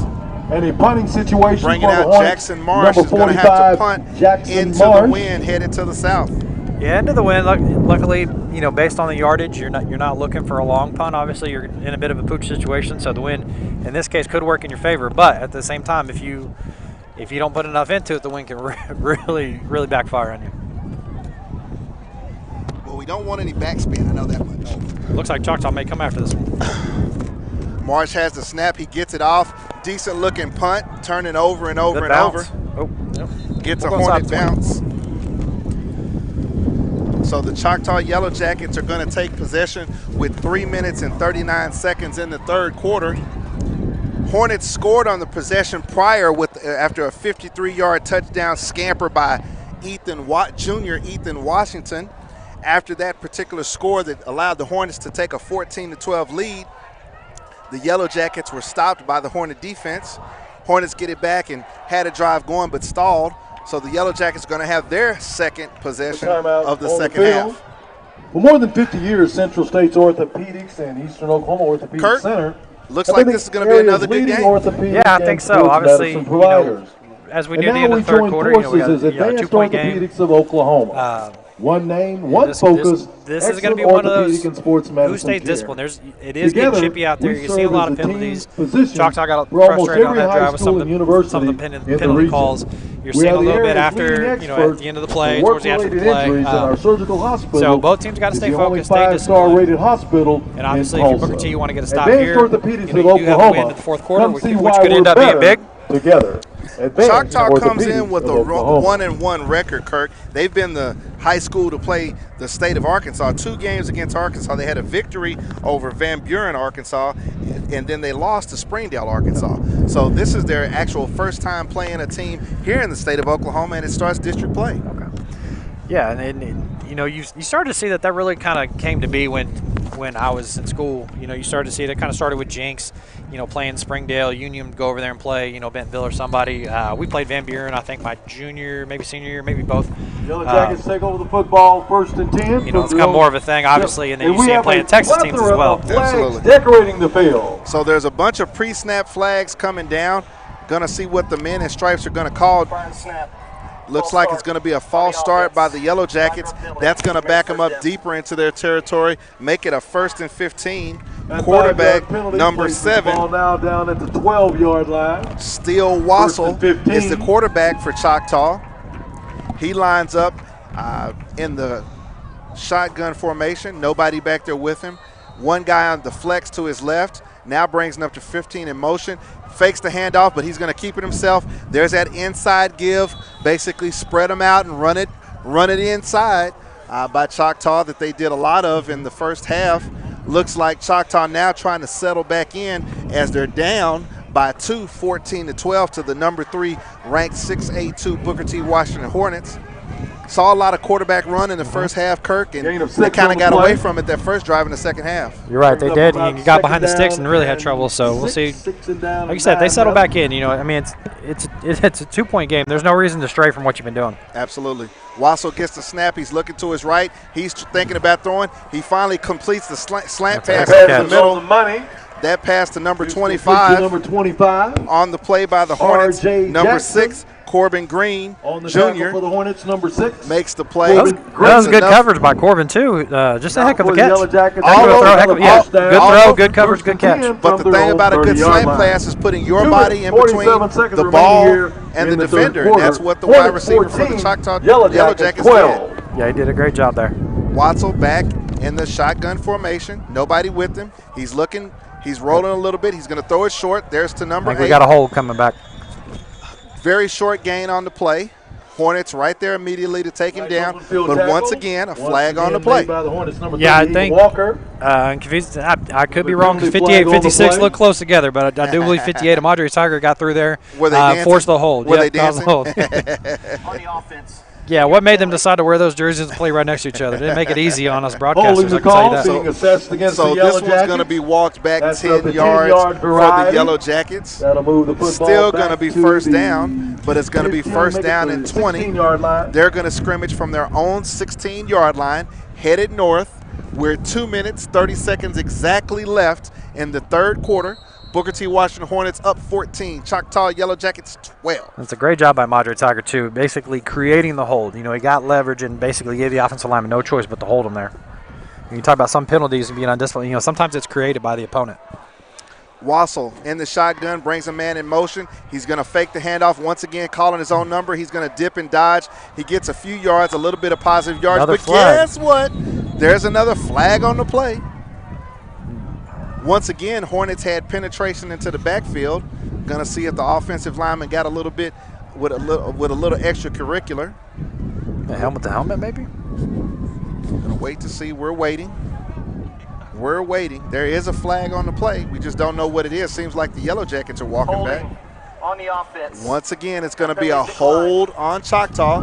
This play is going to be declined. Once again against the Yellow So Jackets, it was with declined. the minimal gain, this is basically going to move it to second down, still long yardage. It was first and 24. I think the Yellow Jackets may have gotten That'll bring up a a yard and second a down quarter. for the Choctaw Yellow Jackets. That's going to bring it to second and a lot. Yeah. Quarter acre? Wassel going to be in the backfield once again alone. 3 wide receivers here to the near side. 2 up top, 5 wide for Choctaw. I love the formation. Obviously, they're probably going to put somebody in motion before the snap. Once again, Hornet fans, there's nobody deep for the Hornets. All the Hornet players are up close to the line of scrimmage. Canadian football motion. Wassel's going to roll. He's going to gun this one down the field. Big cannon on that play. Over the wide receiver's There's a head. penalty flag but on the play. Players We'll wait the got official ruling from our legs referee. and arms tangled with the wide receiver falling down. Looks like this is going to be a pass interference against the Hornets. Yeah, you know, honestly, and right there, it's kind of situation. Jordan Drew there on coverage. It was almost too good. He's too close. Basically got his feet tangled, and it's kind of it's inadvertent, but you did, you know, keep the receiver from being able to make a play. So unfortunately, That's a situation right there, Kirk, where even though the technique is to basically, you know, step for step with your man, when you're the defensive back, you really are running the pattern. Yep. It's no need for you to be running step for step with the wide receiver when the quarterback is gunning it down the field. Yep. So with the penalty, the Yellow a little Jackets. confused because it's still second down. Yeah, it's That still penalty second results down. in It a was not second down. good enough for a first down. Second down and So 5. this is going to yield for a the net Yellow Jackets. a 2nd and 5 for The ball is Choctaw. on 35-yard Here we've line. got some different formation. Wassel puts a man in motion, but before the snap, we've got a pre-snap penalty. Once again, penalty Let's see what flags we have. decorating the field. Don't know if Choctaw had too many men on the field. I saw a strange formation, False start. but it's just a false start by Choctaw. Yeah, I got to apologize there. I forgot they were so far behind the sticks that a 15-yard first pass interference didn't even give them a first Still down. didn't give a first 30-yard down. line. So it's still going to be still second down. remains. And if you're Booker T, you got to take advantage of these penalties. I mean, they've shot themselves in the foot several times. You know, you got to get a stop, make them punt here. 2nd down and 10 for the Yellow Jackets. Man in motion. Wassel is going to basically keep it himself in the middle of the field. He spins out of one tackle, but he's finally wrestled and corralled down by a host of Hornets. No gain on the play. Great job there by the defense. Nifty run, but he got Wassel on none. the quarterback keeper. Going to bring up Credit 3rd that tackle to down. number Still 50 10. for the Hornets. Choctaw has moved to the south, even though the ball should be going north. We've run several successive plays, but it That still brings up comes a up third down. and 10 10 yards still on remain. the 30-yard line of the Choctaw Yellow Jackets. They just want to stay by that pretty field house. Wassel got 3 wide receivers here to the near side. He's in the shotgun formation, 2 wide receivers up top. Coming down to the end of the third quarter. See what the Hornets are going to do. He's back. He's looking to his right. Now he's going to look in the middle of the field. He's got a man once again. He throws an outstretched arms out. He was running behind the defense, but he's running behind the defense without the ball. It looked pretty. It'll be great on film, but guess what? Incomplete. That brings up a fourth Let him down. just a little bit too much, break there for the Hornets. Like I said, because he did have a step. You got to give Wassel credit. The kid has a quick release and a pretty decent gun. I mean, he gets it down the field pretty quick. He's not a wind-up thrower. No, yeah, he quick release, and he's got a lot of wind at his back there. That's probably the difference between that going for a touchdown and going for incomplete. Wassel's back. Fourth down. Here's another quick kick. Hornets put nobody back this time. The ball's going to take a Choctaw Yellow Jacket bounce, but it's going to check up. This quick kick rolls dead at the Hornets. All right, that quick kick was hit like a 4-iron, but it hit the ground like a 60-degree wedge. Ball checked up 37 seconds remaining with 37 seconds left in the third quarter. The Booker T. Washington Hornets are going to scrimmage from their own 15-yard line, currently up 14-12 over the Choctaw Yellow Jackets. Now, Kurt, I got to sit here and want to wipe the sweat from my brow after all of that drive the Hornets defense holds. They did a good job there. Again, got a lot of help from Choctaw, but again, that's not their problem again. And some of his stuff they created, again, Amandre Tiger, breaking through and giving that alignment no choice but to hold them, and then just some lack of discipline with Choctaw. Lathan Boone in the pistol, takes a snap, zone read, hands it to Jaden Carroll, who gets his head in there, gets some positive yardage. Not going to get much, but he's keeping the sticks moving. Carroll, the ball carrier. I don't want to say it, but I will. If I get 3 yards on first down, 3 yards on second down, 3 yards on third down, I can fall for a yard. So maybe that's what we have going here, Kurt. Yeah. Well, you run one, you're going to run out the clock here, and like I said, you're going to have the fourth quarter with the wind at your back. Absolutely. Looks like the Hornets are going to basically let the play clock run down. However, the game clock is inside of 5 seconds, so there won't be a penalty, but we're going to head to the fourth quarter. Ladies and gentlemen, Your that's the end of the Booker third T. quarter Washington with the Hornets score. currently The Booker T. 14. Washington Hornets 14. The Choctaw The Yellow Yellow Jackets Jackets are going to be 12. 12. Hornets going into the fourth quarter with the lead over the number 6 ranked in 6A2 Choctaw Yellow Oklahoma, Jackets. good sportsmanship. We saw what we needed to see coming right out after halftime, putting points on the board, taking the lead. Now it's become a little bit of a defensive battle. Yeah, definitely. It's far from over. We're talking about a one-score game. Came out with some great adjustments. What's interesting is, we didn't really see any of that after. Being a leader, we started to see I should say on the last drive we did see a little bit of the two backs, and so we'll see if we see more of the two back set. I wanted to take a minute. I had taken a note since we got a moment here on break, and I don't think we'd started our TV broadcast yet, but Sanaya Moore had a beautiful rendition of the Star Spangled Banner before the game kicked off, and I had typed the name down and meant to mention it as we kicked off the broadcast and forgot, so I apologize about that. But beautiful rendition, and that's something different that when I was here, it was the band playing the national anthem, and so having somebody sing it, it's been beautiful. We had a great singer against Del City last time we were home as well, so really like that. Actually, Tonight Moore did a great job. The director of vocal music. Okay. 14 in the third quarter. Let me take a moment to say that the Booker T. Washington Hornets are glad to present Health and Safety Education Consultants, Premier Healthcare Training Center, offering certified nurse aid and certified medication aid training. Call 918-812-0299 to learn more about the course offerings. This is a minority female-owned business in the North Tulsa community. Stillwater 55, Deer And Creek while 16. I have the time to do it, let's recognize our sponsors for Hornet TV, the Westview Medical Center, Advantage Roofing and Construction, Kate Jones of Keller Williams, your Tulsa Realtor, Levinson Law, and Wingstop. I said before it's a little cool for Wingstop, but Kirk says it's always time for Wingstop. Midwest City 20, Lawton 9. Well, final score, I think it was dark when we kicked off, so I can't say darkness has fallen. But we still have a wonderful view up here high atop S.C. Williams Stadium. The Hornets are ahead 14-12. We're headed into the fourth quarter. It's senior night. What can be better? Let's go up top. Yep, let's do it. I got the wind at the back. I say we go Jalen Teague first play, but that's just me. Lathan Boone quarterback with Jaden Carroll to his left. Wide receivers to his right. He's looking to his right. Now he's rolling left. He's still going to uncork one. Got a middle man in the middle of the field wide open, a little bit high. He went to the fastball when all he had to throw was the curve right there, Kurt. I mean, he didn't need to throw the heater right there, but he had Demetrius Prudhomme. And let me tell you, if he comes down with that, he's gone. He's gone. Yeah, a little bit of low snap there, so maybe threw off the rhythm a little bit, but you can tell definitely they were looking to go deep. And, again, does a great job to buy time, just a little bit high on the throw. I'm telling you, Kirk, Prudhomme catches that. He's walking that dog. He's still running. Lathan Boone, the quarterback, 3 wide receivers to the far side. He's got 1 wide receiver here to the bottom and Jaden Carroll running back to his left. He's looking. He takes a snap. He drops back. He's going to set his feet. He's going to loft this one to the same area of the field, but a little bit too high. That's a scary pass right there because number 2, Jordan Mukes, the commit to that university down in Norman, Oklahoma, was lurking. That's a 3-star prospect that's doing anything he can to get his hands on the football. That's a 3 and out for the Hornets, basically. It's going to be 4th down for the Hornets. They only netted 2 yards in that particular drive. Jackson Marsh, the punter, is in. He's going to have the wind behind his back, Kirk, but that's just a drive right there. I guess you have to say we were just a little bit off. Yeah, definitely. Just a little bit off, on that drive. And again, that's just a little bit because if you hit that pass again to Prudhomme's gone. And, here we are punting and need him to uncork one here. Marsh bobbles a snap. He's going to be taken down. It's blocked. Hornets going to recover. No, it looks like the Yellow Jackets are going to recover, and it's going to be basically in the Hornet red zone. Not the time to make the special teams special. Yellow Jackets take possession. Block punt is recovered. Yeah, just tough there. Couldn't handle the snap, and from that it was over.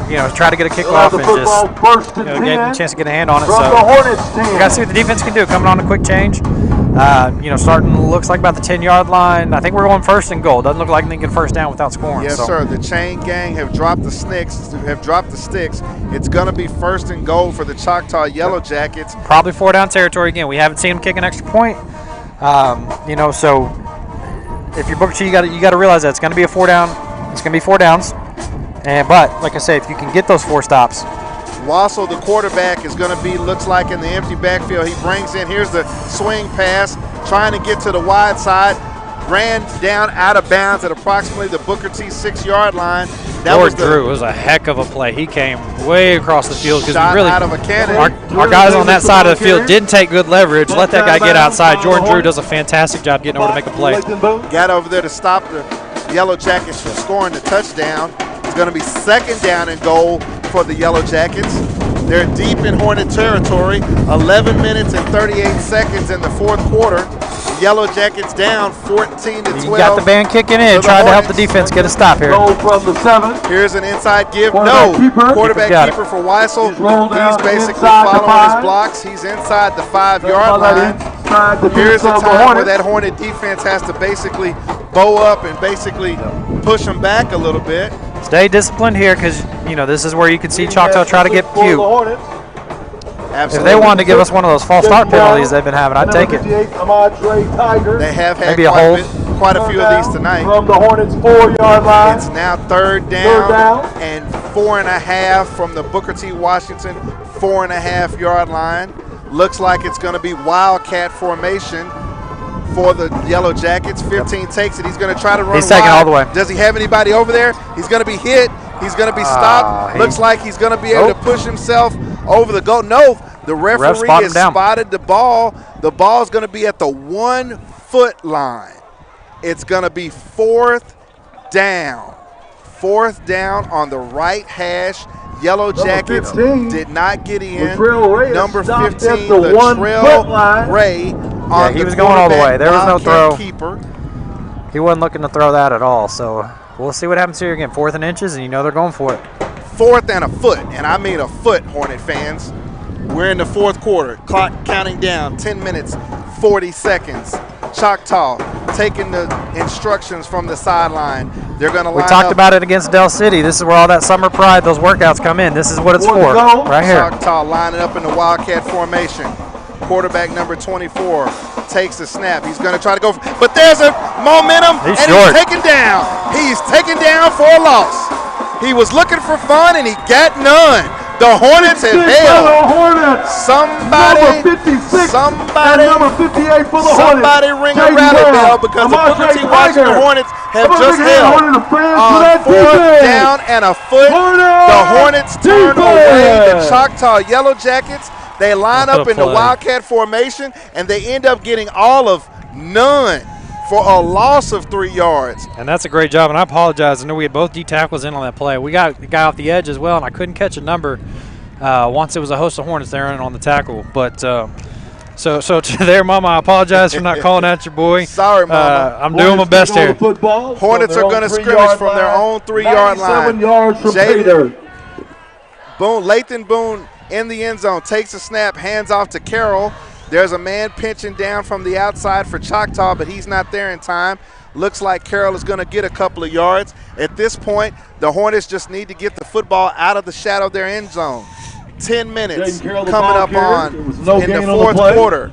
No gain on the carry for the Hornets. Second down for the Hornets, scrimmaging from their 3-yard line. Yeah, you want to get some room here. Even if it's just some room for Jackson Marsh, then so be it. But, yeah, I mean, if you can get a little bit going here, give your defense a break too. They come up with a big emotional stop there.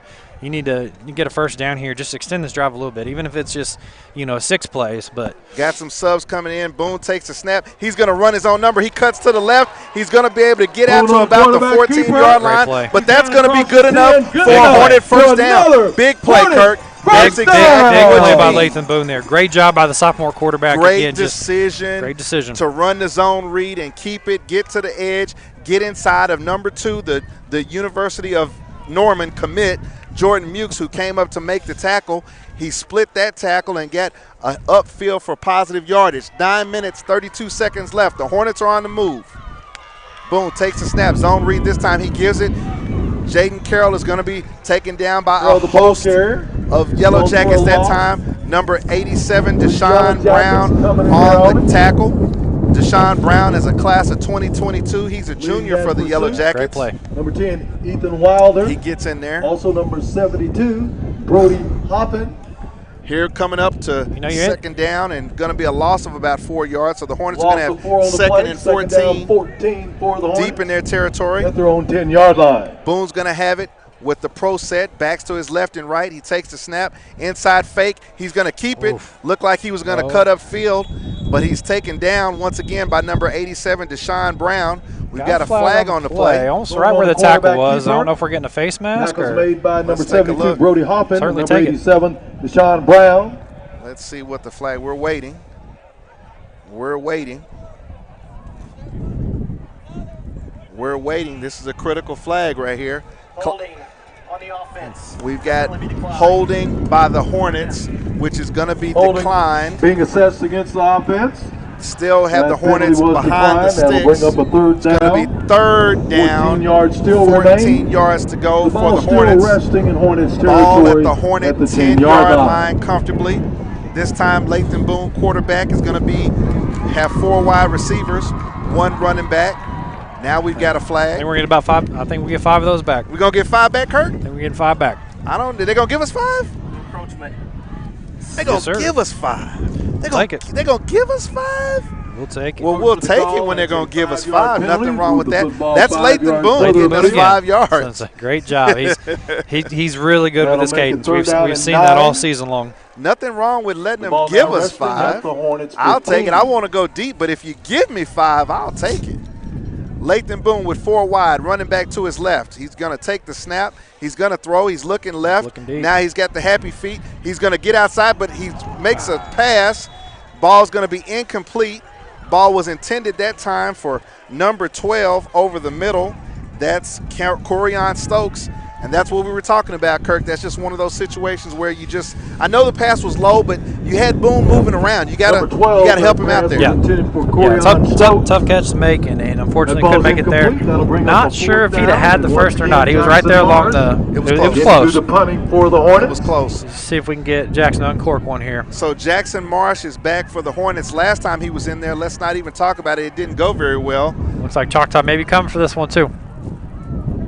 Snap is back, fielded right, but it's blocked again, and it's going to be recovered in the end zone. Looks like that's going to be a touchdown, Yellow Jackets. on the touchdown. Marsh's punt is blocked and recovered in the end zone. Recovered in the end touchdown zone. Couldn't see by who the it was Yellow that Jackets. recovered it, but it was a jailbreak up front. Yep. Jackson Marsh really had no chance. I believe that was, I think that's number 87, Deshaun Brown. Yeah. That's number 87, class of 2022. Deshaun Brown that got in there and blocked the punt. I believe he made the recovery also. Yeah, no, it was a great play. Block and recovery. It's tough. Snap was a little to the side, but obviously they were getting through there. Interesting here, they're showing their kicker out now. Block and recovery for Choctaw. And what's funny about this is you finally bring your kicker out, but you're up 4, so you're talking about going up 5, which doesn't really do you much good. Versus if you try and go for 2, at least you get up 6, and then you need a touchdown, an extra point. Choctaw scores on the block punt to take the lead, 18-14. Now here for the 1-point after conversion. No, we don't have a snap. We got a lot of movement on the ball. Prior to the snap Let's see of the what we football. got. We're waiting to see what the officials say. The snapper was pushed back into the backfield. No flag for that. Let's see exactly what we have here. Firm snap. On the defense. Looks like it's going to be offsides on the defense. Offsides are called. Penalty is Hornets, declined. The penalty was declined. Once again. So once again, they're Tommy lining up Yelsey for the attempts PAT. a point After a block punt leads to a touchdown for the Choctaw Yellow Jackets. This time we're going to have another offsides. Looks like this is going to be against the Hornets once again. Snap. On the defense. Prior to the snap, we're going to be illegal procedure against the defense. An offsides penalty It's once again declined. They're going to have penalties. Might as well just have them on the extra point, Against right? Hornets. Get them out of the way. Once Exactly. again, Yelsey, his third attempt. Here we go. Third It's attempt a for point the after. PAT. The snap is back, down. He kicks it. It's Kicks low, up. but he's going to be able to And it's slither it good. through. The Choctaw Yellow With 8 Jackets minutes and 10 seconds take remaining in the the ball lead. game.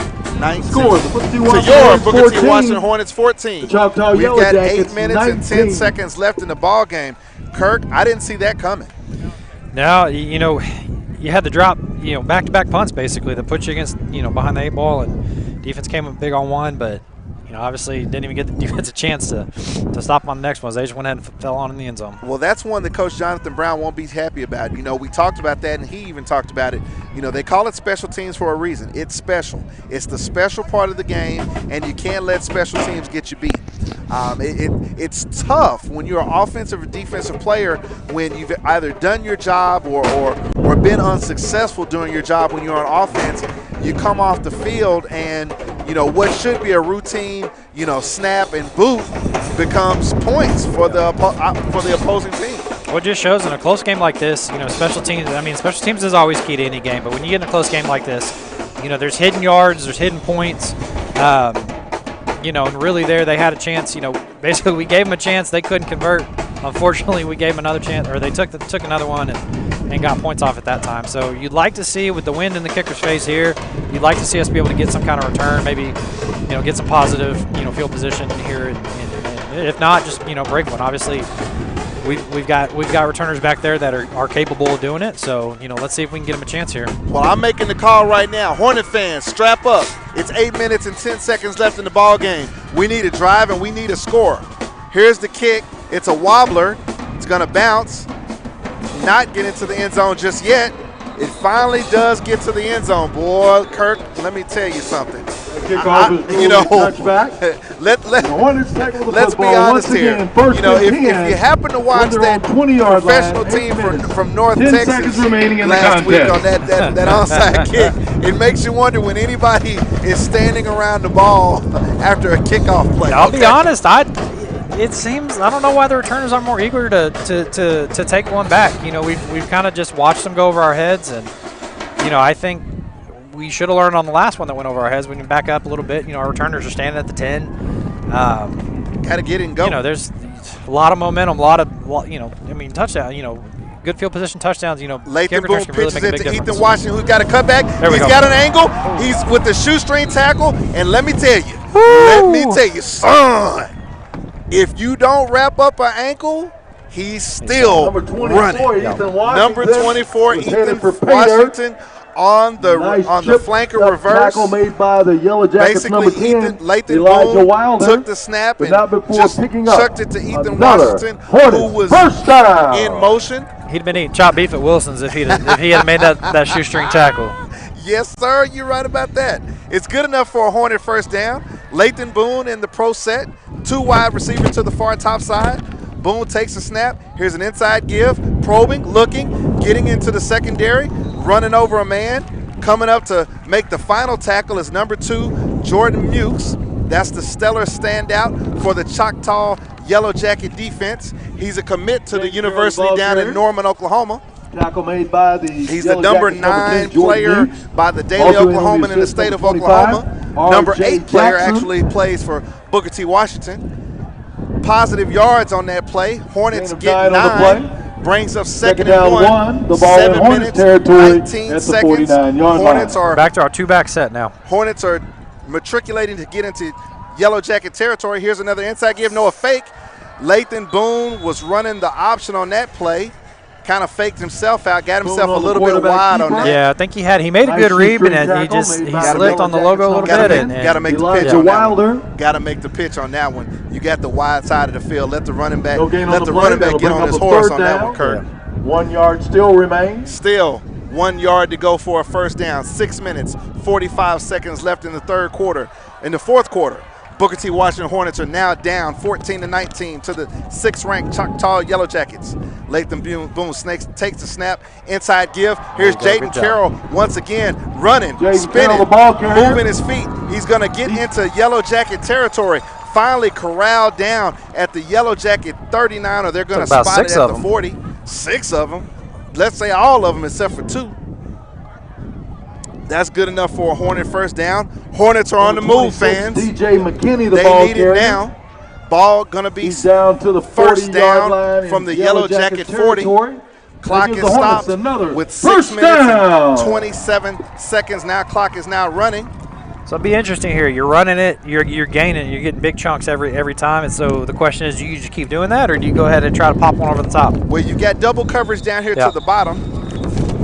We're going to have the referee stop. Looks like the Yellow Jackets are going to take a timeout. So here's something I'm seeing, and I wanted to let everybody know. We've got Jalen Teague, wide receiver number 1, here on this particular play, here lined up on the near side. Choctaw has a cornerback over the top of him, more than 50 years, 7 yards off the ball. And Eastern Oklahoma Orthopedic Then they Center have Jordan Mukes in the safety position, shading him to the inside. And now that means 2 guys are covering 1, basically. Now, whenever we have a 3-wide formation at the top, that's all single coverage. They don't have anybody to double over there. Right. So you got a situation where Lathan Boone, if the situation presents itself, he's got an opportunity here to step back, set his feet, find the open man, because it's one-on-one coverage up there. Yeah, and also, what you're doing there too, you're keeping Jordan Mukes out of the box, and so again, we're having success running the ball there, and you keep doing it again. If it's working, no reason to stray from it. But again, it's that question. It's like, even though it's working, they know it's working. You lull them to sleep and hit that pass over the top. But again, if you're looking for Teague, it's going to be against 2 Yellow Jackets. But again, I'll take my odds with Teague if I have to. But like I said, we may just keep running right at them. Well, let me say it right now. Now that I've got confirmation, next week Booker T is going to be on the road. We're going to be on the road, Kirk, for the first time. Hornets are going to be taking on the Bartlesville Bruins. So we're going north up Highway 75. We're going to get some. That'll work. But before we do that, we got to finish this one off here at home at S.E. Williams Stadium. Let's reset. 6 minutes, 13 seconds left in the fourth quarter. Hornets are going to have first down from the Choctaw Yellow Jackets 40-yard line. Wind at their back, headed north, down 5. Lathan Boone is setting up in the pro formation. As we just talked about a few minutes ago, he's got 2 wide receivers to the top side. He's got 2 backs with him in the backfield. Boone takes a snap, inside fake, gonna throw it right to him. There's Jaden Carroll in the middle of the field. He's gonna cut back. If he breaks a tackle, he scores, but he's gonna be taken down at the 11-yard line. Now, Kurt, I love the play. Absolutely love the play. That's a beautiful play. Good for a Hornet first down. So that's basically Jaden Carroll taking the inside fake. Looks like a zone read. The quarterback, Boone, doesn't give it to him, but just stands right up and throws it to him. He's wide open in the middle of the field. Nobody's home. That'll keep your defense honest, too. Once again, pro formation. Give to Carroll. He tries to bounce it outside. He's running hard. He's going to be run out of bounds at approximately the 5-yard line. Carroll, the ball carrier, is going to be stopped with 5 minutes and 43 seconds left. They're inside the Choctaw Yellow Jacket red zone. Down to the 7. The ball's going to be taken down to the 7-yard line. Hornets are on the move, driving to score to take the lead. We're late in the ball game, Hornets fans. Yeah, been a back and forth game. Great move by Jaden Carroll in the backfield. Really quick feet. Push himself outside.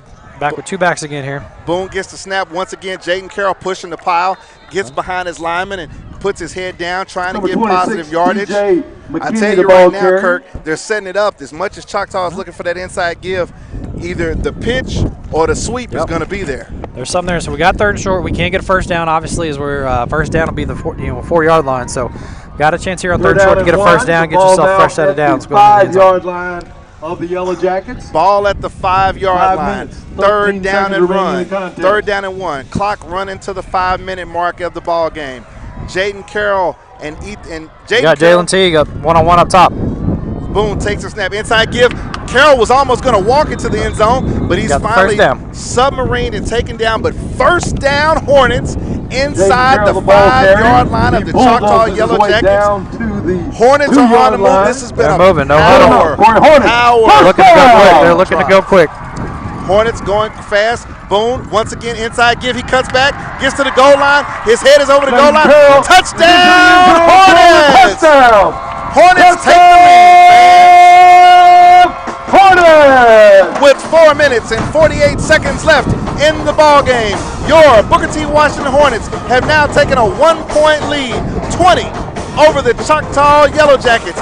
19. Hornets are setting up for the point after touchdown. We may be going for 2. I think we're going to go for 2. We're going to think about it. Timeout, yeah. We're going to think about it. We're going to think about it. Hornets are taking a timeout. Your Booker T. Washington Hornets just took an 80-yard drive after the Choctaw Yellow Jackets scored after a blocked punt to take the lead. The Hornets had the ball kicked off to them and matriculated down the field 80 yards, running and passing. Get the ball into the Choctaw red zone and basically use power running behind Jaden Carroll, our workhorse, bulldog, mad dog back, who's done it all season long, who gets across the goal line to take the lead. Late in the 4th quarter, it's Bigsby 67. Now have the instruction. Bigsby 67. Come into the line of scrimmage. Looks like 7. Kirk. We're going for 2. Yeah, got to go for 2, trying to make it a 3-point game. And that's the right call. A 2-point lead is no different than a 1-point lead. Again, they haven't really threatened kicking a field goal, but you saw the guy get out there finally kick an extra point. And you want to at least make him have to do it. And they'll be kicking it to the win. North 60, U.S. Grant, nothing. Lathan Boone takes a snap, inside fake. Here's the pitch. He's got the corner. If he get there to the line, 2-point conversion is good. Is into the end zone for the 2-point conversion. Carroll. Kirk, that's what I was saying. It had been set up. The inside give fake with the pitch is wide open if he can get to the pylon and he gets there. So with the option play, the Hornets take a 22-19 lead with 4 minutes and 48 seconds left in the ball game. Once they kick off, the Booker T. Washington defense will have everything that they want to have to ice the ball game. Yeah, absolutely. That's a great job on the option. Lathan Boone makes a great read. Makes a nice pitch, and then Jaden Carroll does the rest. Big, major props to Jaden Carroll. He really carried the team on that drive. Just work hard, like you said. Just pounded it in. Hit him on the outside. Did a great job there. Got a little help. A couple runs from Boone, couple runs, from DJ McKinney on that drive. But what set that drive off was the pass from Lathan Boone to Jaden Carroll, and which was set up by the inside gives that we've been faking. We've got our 2 backs back there in the pro set. We're faking to the first back through. Jaden Carroll runs through the fake, basically gets through the line of scrimmage, turns around, and there's the football, and that's a 40-yard completion. Yeah, that was a great play. All right, Hornet fans, looks like it's coming down to the wire, and I wouldn't want it any other way. I mean, I'd be happy with a bigger lead, but that's me. You want to call a blowout, Kirk? Jackson I'm just saying, I had my cardiac arrest with Del City a couple weeks ago. Here's a big kick off the big leg. The ball's going to hit, and it's going to bounce drop. back. They're going to have to field that. Ball is fielded inside the 5-yard line, running for Dale City. He's got a lane over there. He's got a block. He's going to get a good return. Finally taken out of bounds by number 21, but we're going to have a flag. Number 21 for the Hornets. That's none other than Ethan Grogan, Number 5, a heavy hitter for us all season. All he does is push the Yellow Jacket return man out of bounds legally. You had another Choctaw player come running behind him and push him. Okay, that's going to be a 15-yard penalty and walk them back. Discipline. Yep. Discipline. You muff the kick. Personal foul, late hit out of bounds. So we're going to have a late hit out of bounds. Let's see where it's going to be spotted. But here, look, think about it, Kirk. Choctaw muffs the kickoff return. The guy picks it up, runs to the wide side of the field, turns it out, made something out of nothing. Absolutely. Got good yards on it. Now they're going to be walked back deep into their territory. That's a big error on their part because, like I said, I think, Booker T, we lose focus, we see that ball drop, everything kind of scrambles, and you can see that on kick returns sometimes. If they don't field it cleanly, things kind of break down a little bit, and you end up seeing big returns on those botched catches sometimes. What's the drill on kick return? Run your lane. Run your lane. Well, we missed a tackle at about the 5-yard line. We had a guy there and just missed a tackle, and luckily we haven't been calling for about too many missed tackles today, but that one there again could have hurt. Choctaw gave a little bit of help. Choctaw going to scrimmage from their 11-yard line. Here's a give to the sweet man. He's got a crease. He's got a lane. He's got a crease. Luckily, we're able to pull him down, but it's going to be a horse collar tackle. That's number 15, who's limping off. You hope to see him okay. Yeah, he's. Number 15, Latrell Ray, the ball carrier. Latrell Ray, who was the ball carrier. There's a penalty flag on the play. Positive yardage, and they're going to tack on a little penalty yardage to that. And you hate to see a kid get hurt, but that horse collar tackle probably saved a touchdown there. Now Choctaw's going to have a first down, Hornet fans. They're going to scrimmage on this play from their 43-yard line. Move the football up to the Yellow Jackets' 43-yard line. We're in the fourth quarter. The clock's running. It's 4 minutes, 27 seconds left in the ball game. Yellow Jackets are down 19.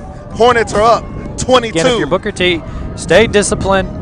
Don't let any of the window dressing, the motion, don't worry about it. Just do your job. Quarterback Wassel throws to the wide side. He's got a man wide open, but it's up. Oh! It was a wounded duck.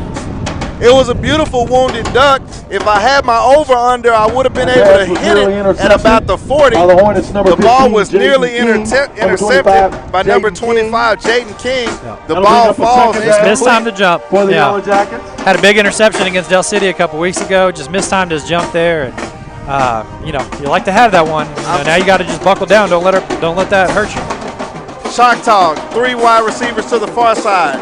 Clock stopped, fourth quarter.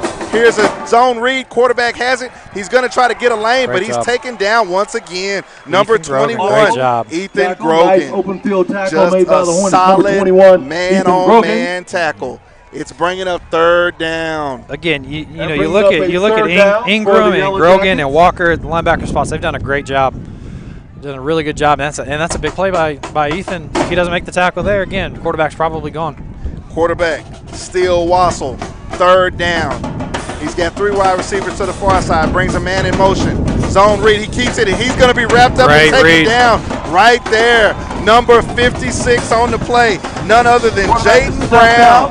Jaden Brown, a man in the middle. We haven't been able to call his name much tonight, but he's been working all night. He's been working hard. Yeah, him and Madre Tigerman doing a great job plugging the middle. See him getting hyped up, and we got a fourth down here.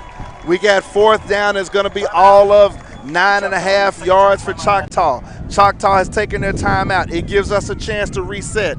3 minutes, 18 seconds left in the ball game.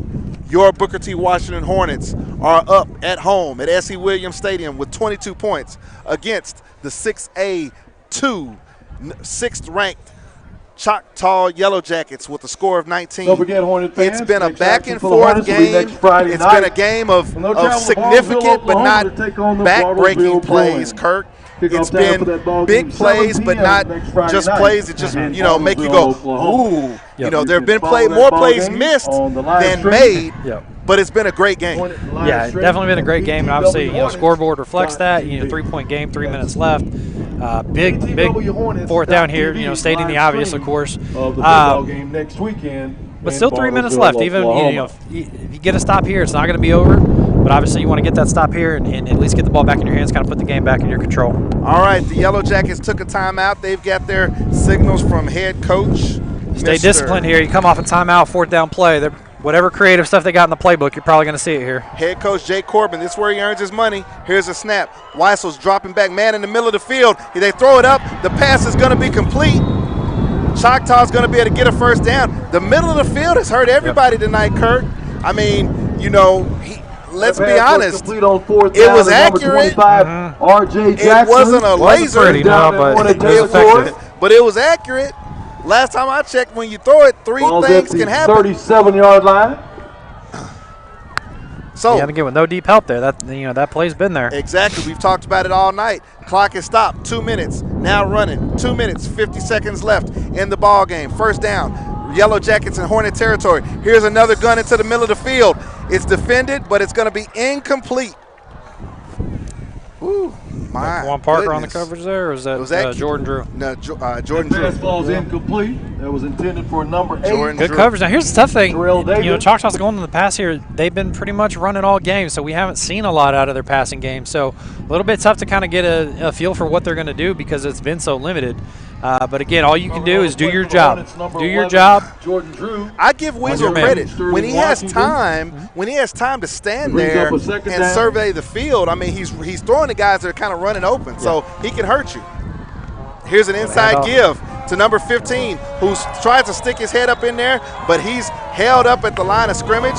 Several Hornets on the play, and that's a good wrapping up Very tackle. Good. Trying to get a number there. The ball carrier, Latrell Ray. And when you got a little guy like that, you have to wrap him up and take him to the turf. Yeah. Aiden Walker on the tackle. I think he may still be down. His teammates pulling him up. So we've got an injury timeout. 2 minutes, 27 seconds left in the ball game. It's going to be 3rd and 10 for the Choctaw Yellow Jackets, who are driving because they're down by 3 points to your Booker T. Washington Hornets. Hornets defense has had a big stop tonight inside taken up on the play. the 5-yard line, actually, to basically stop the Yellow Jackets. But after that, the Yellow Jackets were able to get a score on the board after a misplay in the area of the game that we call special teams. But the Booker T. Washington defense has been strong tonight. We're going to need them to be strong right now. Hornet fans, wherever you are, I hope you're enjoying it. This is another good one. 3rd down 9. Weasel, 3rd down, 9. Here's motion. He's looking to his right. He's got a man over the middle of the field. Is he going to be up there? He's going to catch it. The pass is caught. Tough catch over the middle of the field. Ball was in the breadbasket. He put his hands on it and brought it in. This ball is going to be spotted inside the Booker T. red zone. And as a matter of fact, the Booker T. Washington 6-yard line. First down with 2 minutes and 15 seconds left in the ball game. Hornet on the play. Here's what it all boils down to, Hornet fans. Either Choctaw scores a touchdown or they have to try to kick a field goal, of which they've only kicked one extra point all night. And I'll be honest with you, from the 1.5 or the 2, it barely got over the crossbar. So Booker T is taking a timeout. Yeah, right so now. You're on about the 6-yard line here. So I'm going to guess unless they get negative yardage, if we're able to hold them out for the first 3 downs, I see them going forward on 4th down. Oh, wow, Kurt. Ooh, you going out on that limb there, huh? Going out on a limb. I mean, the thing about it at this point, I would have to say that the playbook is open for Choctaw for what they've run this entire game. Booker T here in this second half has done a better job defending the zone read that they've had trouble defending for the last 2 weeks. Weasel has not been as effective running the football as he was in the first half. And when Choctaw has gone Wildcat, which pretty much sells out that they're going to run, they weren't even able to nudge it in. So Coach Jonathan Brown has talked to his defense. He's got him back out on the field. Now, Booker T has an advantage is what's hurt him on this drive has been the pass. You shorten the field now, so hopefully you get some help there. Choctaw, Weasel. We got a wide open guy. Left, wide open, and there's. And we needed to call a timeout there. We had a safety seeing that open, and we When Choctaw lined up, they had a guy in the flex position to the far side of the field. Hornets didn't have anyone covering over there, so basically all the man had to do was come off the ball, and Weasel, the quarterback, rolled to his left and pretty much had a push pass to him. Choctaw Yellow Jackets score on the play. Now, as we prepare for the 1 point after touchdown attempt, the snap is back, down, it's up, it's gonna be good. Well, that's big. Now you need a touchdown. Choctaw Yellow Jackets take a 26-22 lead with 2 minutes, 11 seconds left in the ball game. Hornet fans, it sets up for all or nothing, baby. Hornets now down by 4. It means that once we take possession, it's winning time. You gotta get 6. Yeah, and if you're on the kick return team here, you need to have your returners further back. We need to field a kick on the run, or be in front of the ball when it comes, versus watching it go over our heads and then hoping it goes in the end zone. So they've been saying about the 10 here. I think they need to at least back up to the 5 and really see if you can't spark something with this kick return, because this could be huge. You got 2 minutes. You do have the wind at your back. Again, you can't kick a field goal here. You're going to have to get a touchdown. So, like you said, all or nothing. Touchdown will give you the lead, but again, can't kick a field goal. Touchdown will give you the lead. As you trail by 4 here. So, but Kirk, we'll see how it goes. This game has set up to be something that we talked about way back when. With the injuries that we have to some marquee players, I talked at the beginning of the game about guys just doing their job, and that might be making a block, running the right route, making a catch, helping Lathan Boone out. Now, with 2 minutes and 11 seconds left, that's what it's all about, because you've got to get a drive going right here. You've got to sell out for your brothers and do what you're supposed to do. And it all starts with how you handle the kickoff return. So everybody do your assignment here. Choctaw is ready to kick off. Let's see. He's going to hit it deep, squib kick on the ground, may run out of bounds. No, it's returned. Booker T has it, trying to bring it to the near side, cuts back, had some blocking, but didn't follow it. Going to be taken down, didn't get yardage to get back to the 20-yard line. So that's a momentum shifter right there. Looked like we had something setting up here to the near side. And he stuttered. I don't know what he was stuttering and cut back for, but looked like maybe he had, from down there saw something we didn't, but unfortunately Choctaw was up to it. It looked like if he kept coming this way, we were going to see something. Looked like something was set up. The Hornets are going to scrimmage from their 19-yard line. 2 minutes, 4 seconds left in the ball games, Hornet fans. Here we go. Hornets, 3 wide receivers here to the near side. Lathan Boone takes the snap. He's looking to his left. He throws it to the out. Got a man. Pass is complete. Going to be finally wrestled down, but he's going to get positive yardage. That's what the Hornets needed right there. Clock running. 1 minute, 50 seconds. Hornets are going to scrimmage now from the 25-yard line at the 26. Lathan Boone setting the people in motion. This time, Boone with 2nd and 4 is going to have 3 wide receivers to the wide side. Jaden Carroll running back to his left. Boone takes the snap. He's going to throw. He's looking. Doesn't have anything left. He's rolling to his right. He's looking. Going to make a pass to the far side. Pass is caught and taken out of bounds. That's what you need right there. Nice pitch and catch. Who made the reception over there? That's number 20. Boone's pass complete to number 25, Jaden King. 25 to Jaden King. He's out of bounds at the 40-yard line. That's his first catch of the night. Good enough. Hornets get a first down at their own 40-yard line. Time left. 1 minute, 24 seconds left, Hornet fans. Hornets are down by 4. 22-26.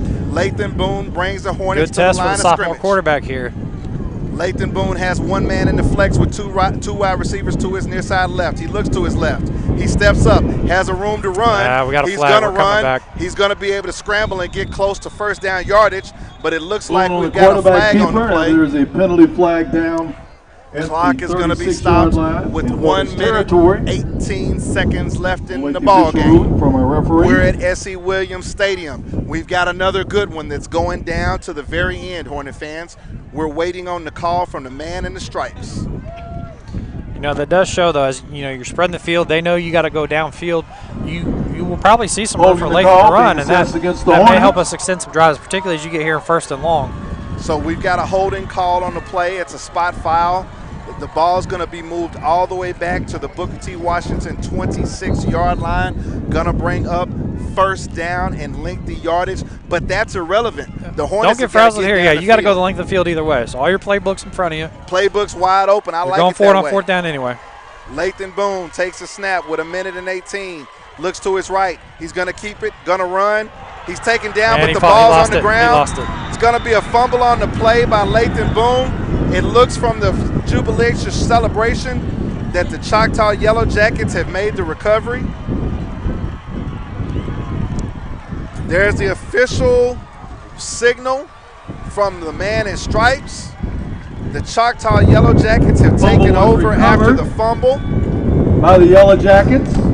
Yellow Jackets are going to take over at the Booker Booker T. T. Washington Washington 26-yard line. Now you got a couple timeouts here, so you can make them Do something. you can get the ball back here. You're not going to have a lot of time if you do, but you can get the ball back. Defense in a tough spot. Probably a little demoralized there, but they got to buck up here and just see what happens. That's a tough play there, Kirk. That's one of the plays that you got to know. You got all Yep. you can get.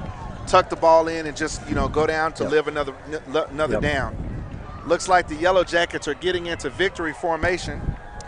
Wassel takes the snap. He's going to take a knee. Now with 2 timeouts, they Yellow don't Jackets in victory formation. they don't They'll take have a knee. enough. They don't have enough Clock is time to run the running clock out. So we'll see if they realize it. Hornets with a timeout. Hornets have taken a timeout, so the victory formation may be a bit premature. We're going to see exactly how this plays out. 1 minute, 8 seconds left in the ball Timeout, game. Hornets. With the clock stopped. That's just a play right Don't there, get Kirk, Hornets. where Next action that's for a the young Hornets quarterback, will be next Friday knowing that night he when did they on that travel to particular play, Bartlesville, he didn't have Oklahoma. any option Then but take to on the run. Bruins. Yep. Trying to 7 get what he p.m. can, and that's a kickoff defender just coming from from behind him, Bartlesville, seeing him Oklahoma, kind of the held up, Hornets just going and to the Bruins. punch the ball out. Yeah. It's football at its finest, and it's where your mind has to take over instead of your body.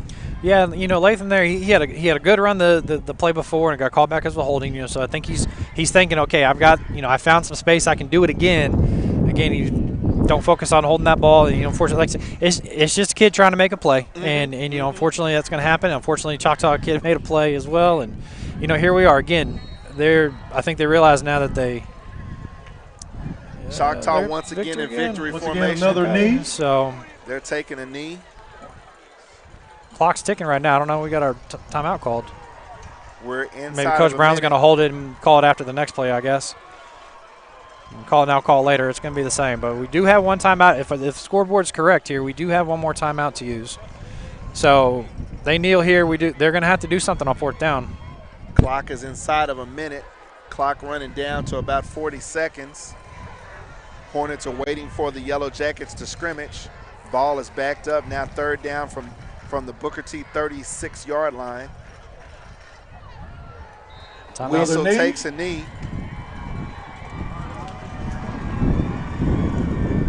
And it looks like. Well, yeah, I guess if the scoreboard's wrong, if there's not a timeout left, then. Looks like the Hornets that must are be not going to have a timeout.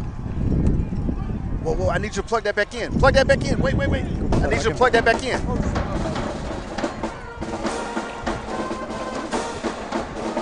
So with that, Hornet fans, the clock And ladies is and going gentlemen, that's to into the ball run game. down The and final expire. score. The final Choctaw Yellow score. Jackets 26. Choctaw Yellow Jackets Booker T. 26. Washington Hornets Your Booker T. 22. Washington Hornets with a final score of On behalf of the 22. administration here at Hornets Booker T. Washington come High up School short and Choctaw tonight. Public School. To the We thank you for your attendance tonight. 682 Look Choctaw forward Yellow to seeing you Jackets. again next Friday night in Bartlesville. And again, a Yeah, and big again, hand tough to one all for the the Hornets Yellow there. Jacket fans. From Choctaw It's fought to hard, and Temple just Park. unfortunately Choctaw just made one more Congratulations on play your than we victory did, tonight. and Have a safe that was trip home. it. So Drive safely. A tough Be loss safe. for the Hornets, Kirk. Good night, everybody. A lot of things went positive for the Hornets after the players that we've lost the last few weeks.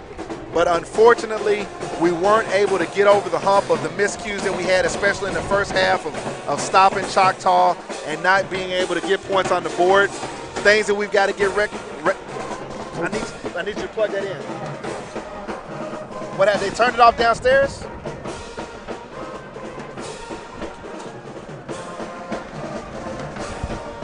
Hello?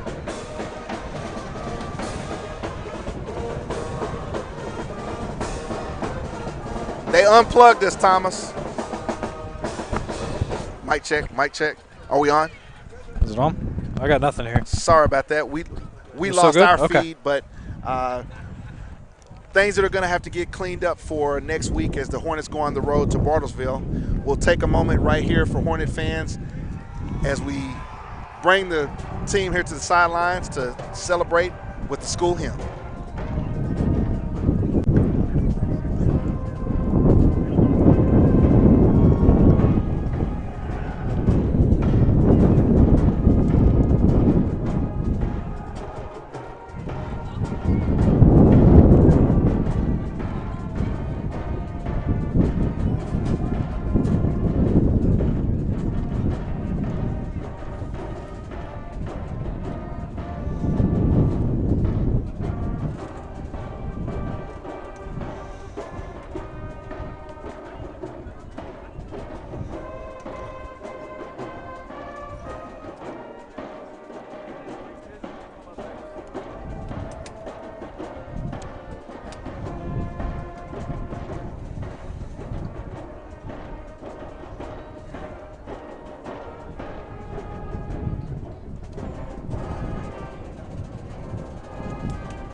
And may it always shine.